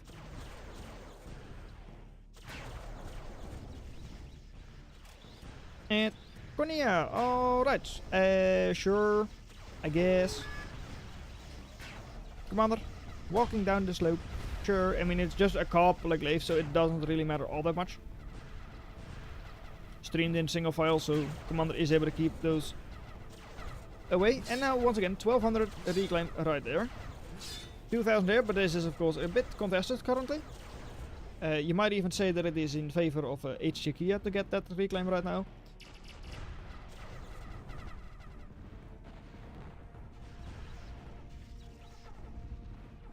But yeah, 69 eco. Vex somehow ahead in eco. And the somehow is of course reclaim, but hey, we don't talk about that, okay? Good. Still though, because it is reclaim, it is all temporary. So they need to get this position back in order to secure all that reclaim. 2000 reclaim for them is definitely going to be important. Total value currently? Yeah. Still 2000 less than HJK. Army value, it is close. But the defense value has by now dropped quite a lot. And soon, yeah, that is quite soon, HJK's overdrive eco should become a lot better as well. Going from 14 overdrive-ish to, how much is it going to be? There it goes. To 23, that's an additional 10 metal per second. While also spending like 5 metal per second less, upgrading your geothermal. So all of a sudden the unit pump from HJK should start rolling a lot more quickly. It really should. Phantoms, just 4 Phantoms for now. Does of course cost you 20 energy just in those, but still. That's not too bad. Somehow also able to climb that attrition back up to 110%. Little bit surprised about that. I mean, yeah, still though. Who is actually the one with the Phoenix? Well, it is going to be Vex with the Phoenix. Because Cloakbots also struggle against, well, Firewalker and Phoenix. just because both of them have like very low HP unit. The only thing is I find, well, Spider even struggles against it even harder. And there you go. Okay, you've shown your hand, sure.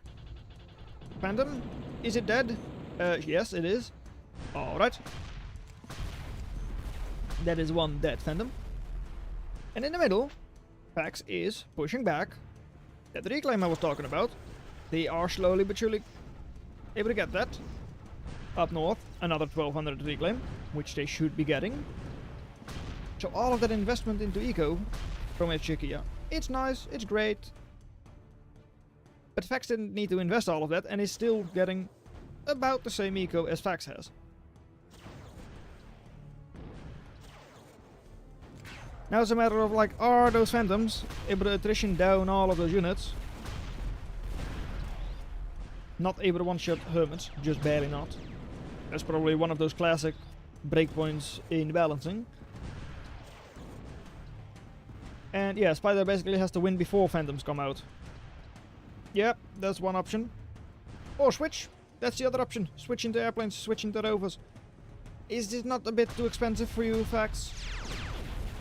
This is also an option. Phantom, very weak, very fragile. But also, because it is like 1500 burst, it is able to one-shot Phoenix. So it's not even bad anti-air itself. And of course, your Gremlins, your dedicated anti-air, also really nice. Still, not a whole lot of army here. If Fax wants to, right, like let's take away just the anti-air. There is 6000 value there, where like a good amount of value of that is in Phantoms. So there come the Spiders, that should all be significantly stronger.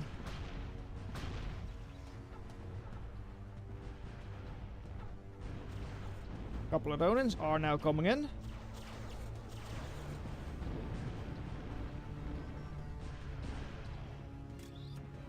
And yeah, Fax with slightly better attrition only.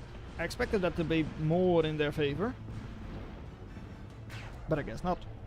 Alright. Well, now finally a couple more glaives are coming in. Cleans up, well, pretty much all of this. The wrong way facing rover assembly. For Badger? No. Echikia messed up by not making more glaives. Indeed, it did, because this is all would all counter like the other units they had, but not glaives.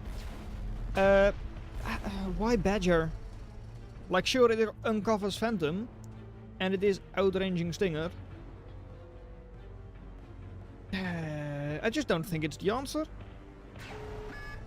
Why Badger? It's already 1600 invested into artillery that, yeah, mine laying and all that, it is good for your map control in that way, but like, I don't like it. I mean, as a rover player I like it, but not to switch into it. I don't think it's going to do that much damage for you.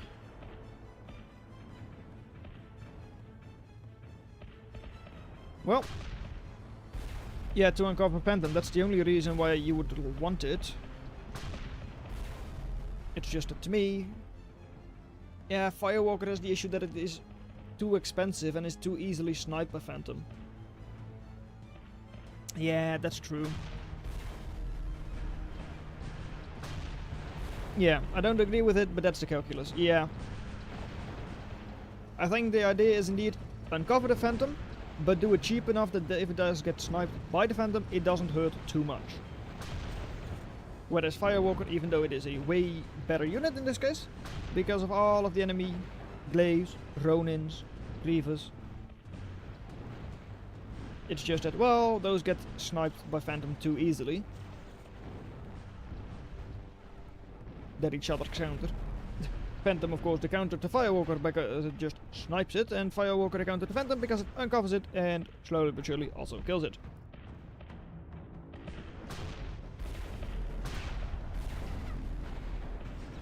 So, more glaives coming in. Well, half of the glaives are already stunned by just a couple of venom shots. If they had like lined it up better, maybe it would have done some more damage, but for now, this looks more like a metal donation. And even though Fax's eco by now is quite a lot better than it was before, getting another like 5,000, 6,000 metal through reclaim is definitely going to help them out a whole lot. And imagine if one side builds Firewalker. Yeah, that's what I've been saying as well.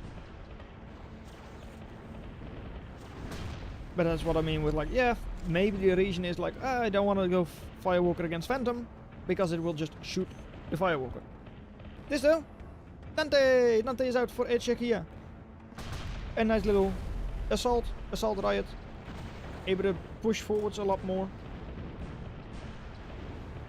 And Puppy's in this position would be really nice.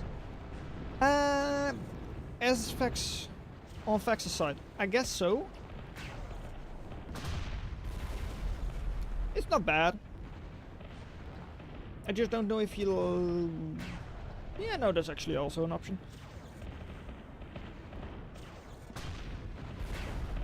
I just don't expect him to trade all that well against Reaver and Glaive. I think there are just a couple too many of those in here. No, there are none. Okay, never mind. Puppy definitely would be an option as well. Well, there comes a Dante. But it is not coming. Goodbye, Dante. Dante's Inferno is going home.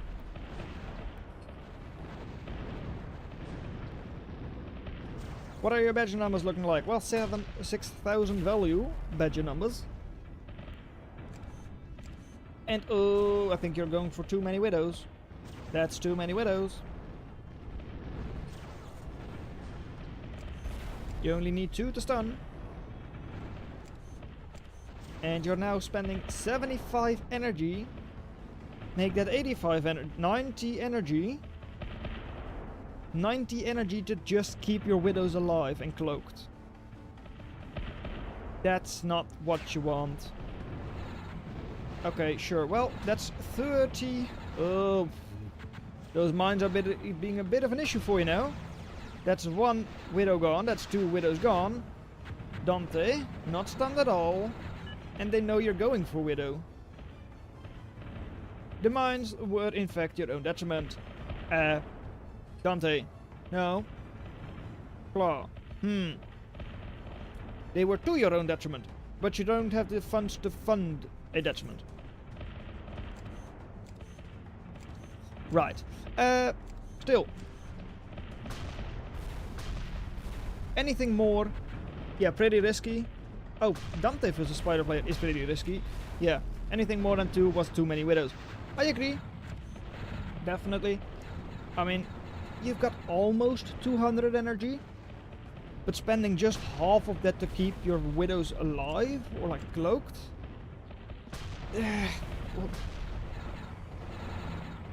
Well, this time around your widows might hit. Yes, they do. Okay, nice. What's the follow-up? You do have a decent number of units, of course. But Dante, 50% HP.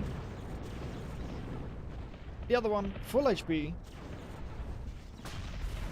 And Venom is not exactly known for their DPS. As in, it is known for having awful DPS. Well, second Dante does come along and also get stunned, so that's quite convenient. But by now the first Dante is no longer stunned. It was very nice of you to try the Widow play, but it doesn't work out. And now facing off against like 2 Dante and 6 Phantoms and soon to be Merlin. I think it is fair to say that Fax, you're not going to live much longer. Resign, love. Resign indeed. I mean, you do still have like 26,000 value, 11,000 army value. You don't want to resign with 11,000 army value in a 1v1, right? But it is indeed over. Yeah. You're not going to deal with a double Dante, let alone with those additional 6 Phantoms. Energy Grid 1. No, not even Energy Grid specifically. Just the fact that Fax had like 0 eco for most of this game and had to rely all of it on reclaim. Then also moving into a unit that, well, I don't really agree with. Spending 6,000 value on badges is a lot of value. With how many you built, you could have had 2 Dantes of your own.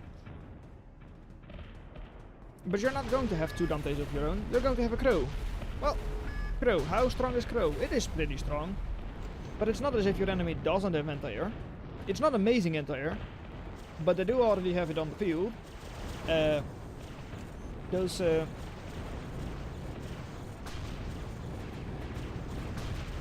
6 Phantoms, 9,000 burst damage on those. Dante, also not exactly bad in the damage department. Then, and on top of that, all of those knights that you still have, that would be able to stun your Crow. Well, the enemy Crow in your case. So yeah, the Crow is already going home. 9,000 HP left, and yet it is going home. Resign, Lob. Resign indeed. Resign. I'm not going to quit out, but I will just speed it up, because honestly, Merlin, on the field, are you now going to say, okay, that's enough? Are you? Or do you really need to see your Crow die? There it comes, from the top, from the bottom, in this case, but like, from the hill. Well, that's your Crow gone. And Crow from the top, from the north, could have indeed been better. And there they finally tried to do it. They finally tried to get up a jump bots factory. Doesn't have a build queue yet, but I would imagine that it was for Firewalker. In your gunship land, for a couple of nets. Okay, sure, Lob. Go to sleep. Alright. I mean, you're pushing back somehow, and somehow is just the fact that Echekia is not pushing forward, and they don't really have anything in terms of like anti-fleet defenses. But yeah, this is pretty over. Just a little bit.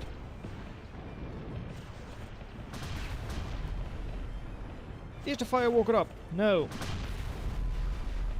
Is the Firewalker going up? Yes! They have finally decided to build the correct unit.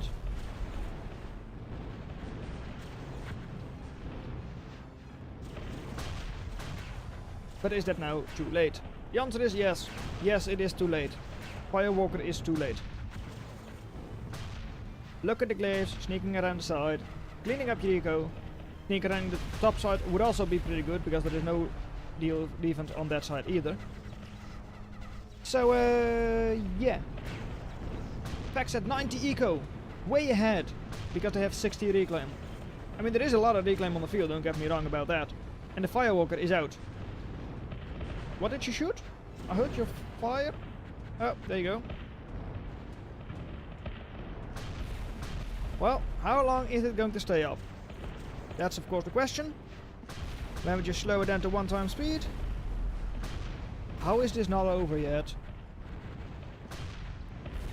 Okay, I just checked. It is actually still going to last quite a bit longer, somehow.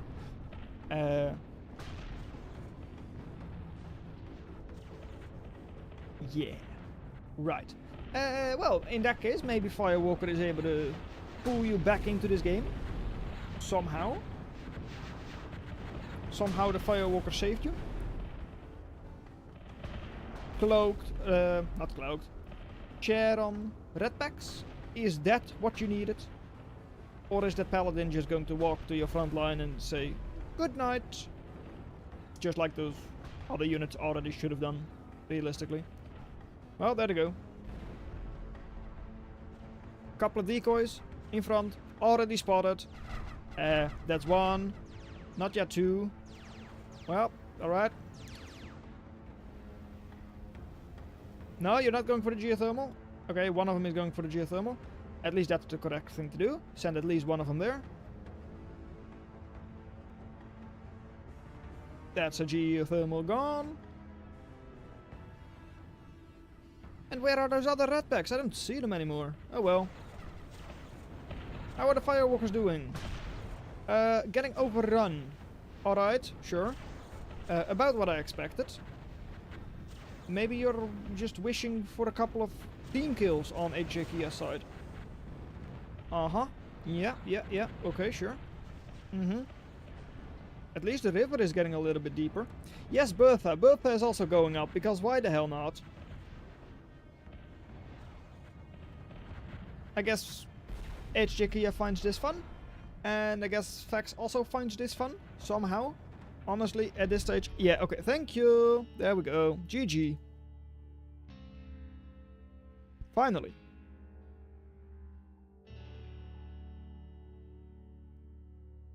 This is it. This is the sole reason Fax lost. All of that metal access. 3600. Absolute lob. But yeah, I think there were other reasons why Fax might have actually lost this game. Other than just simply that. Alright, well.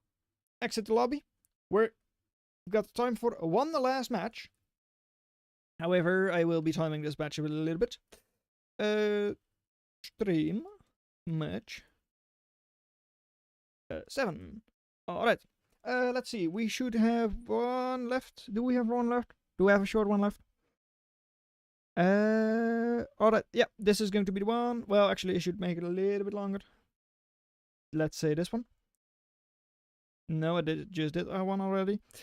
Okay, right. This one it is. Small team game, another Palladium. With, oh, Chudy is going to like this. Another Chudy match. Huh. They're going to win their bet. Maybe. I don't know who they... Well, how many matches they expected to be in.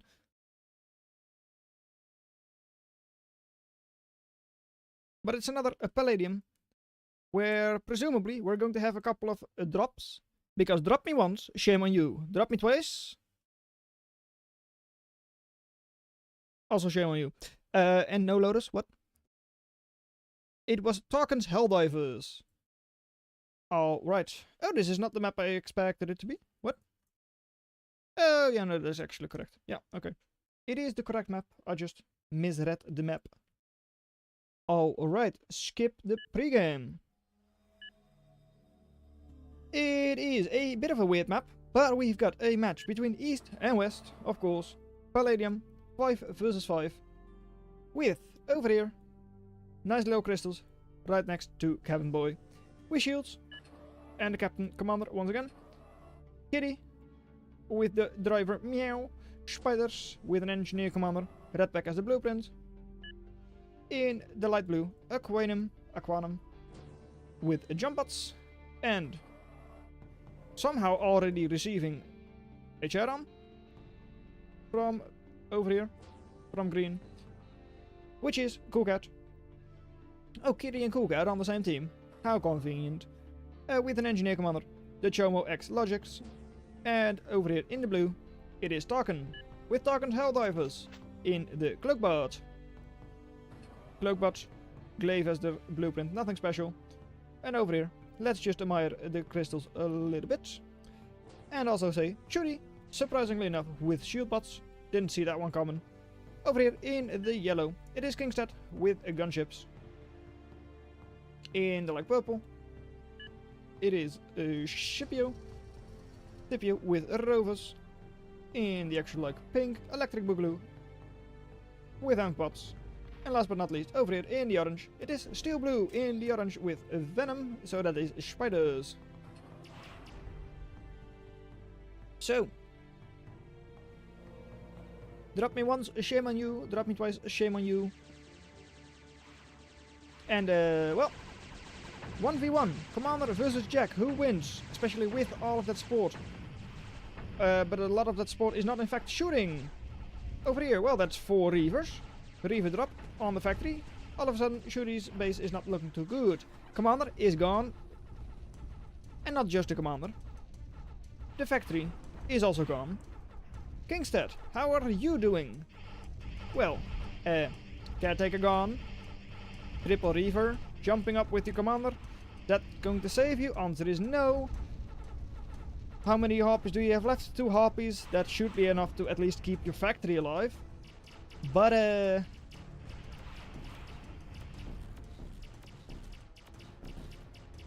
yeah. Over here. Now 2 please. Going to take at least 1 max down. Would have been close to getting the 2nd max as well. And on the northern side, well, is that anything special? I mean, we've got a couple of archers trying to move into the enemy base. We'll encounter the captain, the commander. So shouldn't really be able to do a whole lot there. And yeah, nothing special really up north. Need E. I think you're going to need more than just energy. So that was drop number 1. Already a devastating drop that honestly might lose you the game. I mean, all of a sudden you're 80 eco versus 60. Losing out on 2 commanders, that's 8 eco just in those.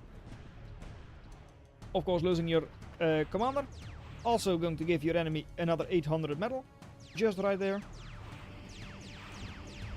Charons on the fire, but that's already 1 harpy gone. Charons move to the side. No defense here though. So harpy will at least do a little bit more damage.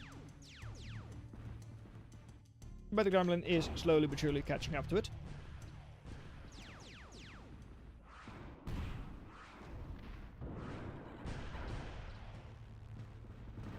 And what do we have here? Well, that's a lot less scary than the other drop. This is just going to be a glaive drop.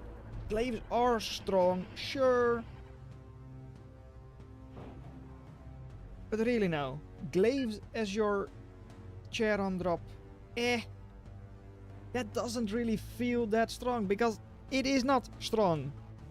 It is not bad, but 4 glaives, really? You could have walked those into the enemy base.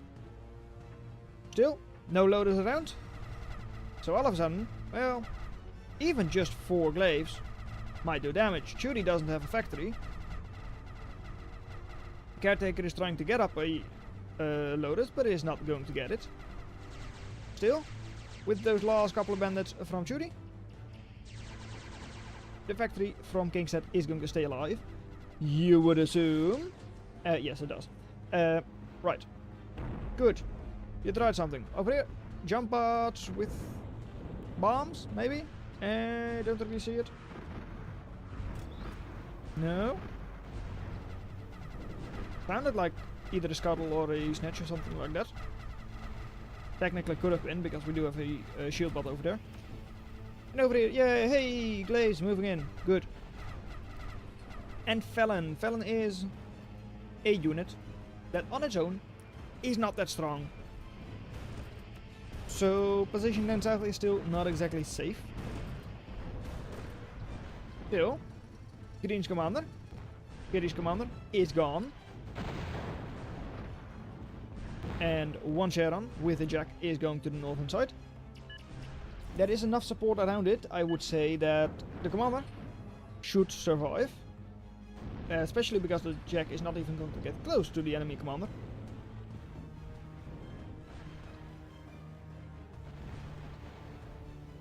And down south, well, Judy does get the time to get at least a couple of support units with their shield, with their Felon. There aren't that many cloak bots, so maybe they're actually able to hold the position, get those maxes up somehow. I still highly doubt it. I mean, with triple loaders there, Stinger as well, going to get those maxes up is going to be incredibly difficult. Over on the northern side, we've got another commander that's going to go down for Team West. There it goes. I don't think those blast wings were really needed to finish it off, but they did so anyways, which is fine. Here's Hermit and Felon moving in. Felons though, shields are pretty much completely drained, so not really going to do a lot of damage anymore. Over here though, just 2 little fleas. I don't see any loaders, so even though they're just sitting idle there, they could actually move in and destroy those wind generators. And more cloakbots moving forward. Yeah, a Razor is not going to stop them. but the Ripper might. You're clumped up nicely. But the Ripper is not really doing a lot of AoE work there. Blastwings doing a way better job though. So all of a sudden that's still a 2-to-1 attrition there for Team West. With the commander close by, so they should be able to get that 500 reclaim as well. Purple's commander is going down though. Goodbye. That means that they are down to 1 commander. Luckily enough, of course, 0k is a game where you don't lose when you lose your commander. But it is still not exactly what they want. That's 14 eco on a relatively low eco map. That you just lose out on like that.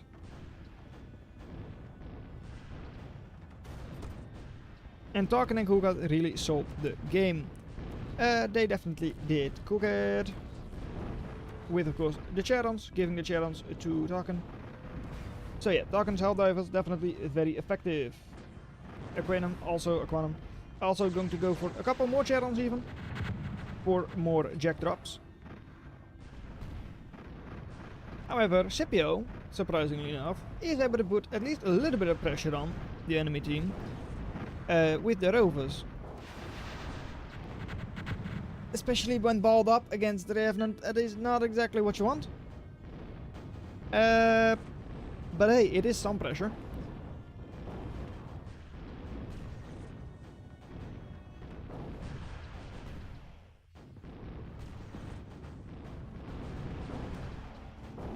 And over here, we've got a couple of Hermits, once again, going to try and do some damage. And there they are. Tarkin's Helldivers once again. Not really focusing on the pickets though. Luckily enough, pickets don't have enough alpha damage to take care of those Reavers. So, how are the Blastwings doing? Well, they kill 0 for now. That's 1, 2 Reavers down. 1 Reaver. 2 Reavers? No Reavers will be picked up. 1 Reaver will be picked up and transported. Where is it going though? I don't really know. Also, these 2 fleas not really able to do anything anymore with those packets there. Unless they come in from this side. Which is possible, of course. And down south, Coolcat with the Revenants. Still able to do quite a nice job. Just killing 300. Sure. But so. Even though this is pretty good shield, 16,000 shield or so, 15,500.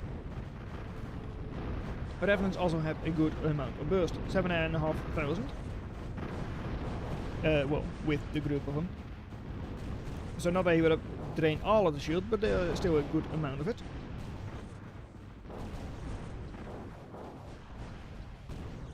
I will say, Kingstead is doing a very good job with their Blastwings. I'm not sure if they have made cost in total, but I would imagine so. And on the other side, well, Blastwings are also doing a fine job. Taking on the same role as a Firewalker might against spiders, in this case. Okay, Cloaked Imps, sure thing. Sure thing. I mean, if you can get that shield drained, all of a sudden your Revenant should be able to go in for the kill. Does also need you to keep the Revenants alive, but hey, seems like most of it is stunned if you just bomb everything now. Just a single Trident is really able to fight back. Shield is all gone. Say goodbye to what was before a shield ball. Because it is not a shield ball anymore, and it's already GG. Well played. Team East wins. And yeah, as I said, I was trying to time it. I am 1 minute early for what I was trying to time. Because this is also going to be the last match. But, before we go, a video of mine is going live in like 1 minute. I would like to just send everyone who's currently watching to that video. Not that it's a very interesting video for the most of you, but I would like to just, I don't know, get as much attention on that video as I can. I would like that. That is, well, the 0k, the bar to 0k video But I don't know, where can I do that? I know that on YouTube you can, like, say, when you end the stream, send the viewers to a specific video. I know it's possible.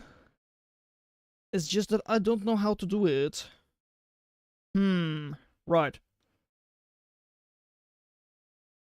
Just going to look through the settings real quick. Yeah, I don't really see it. So I'm just going to hope that if I click end stream that I can then select it. But anyways, that is all for now. I should probably be casting again tomorrow, I think, I hope. At least next week I should also be casting a couple of times live, because I still have quite a couple of matches to go through. End stream, this will immediately stop and you will no longer be live. Okay, not yet, hold on 1 second. Yeah, I don't know how I would be able to do that then. So, yeah, I think I'm just going to be ending it then, I guess. Sure. Yeah, I don't see a setting. Don't see a button to do that.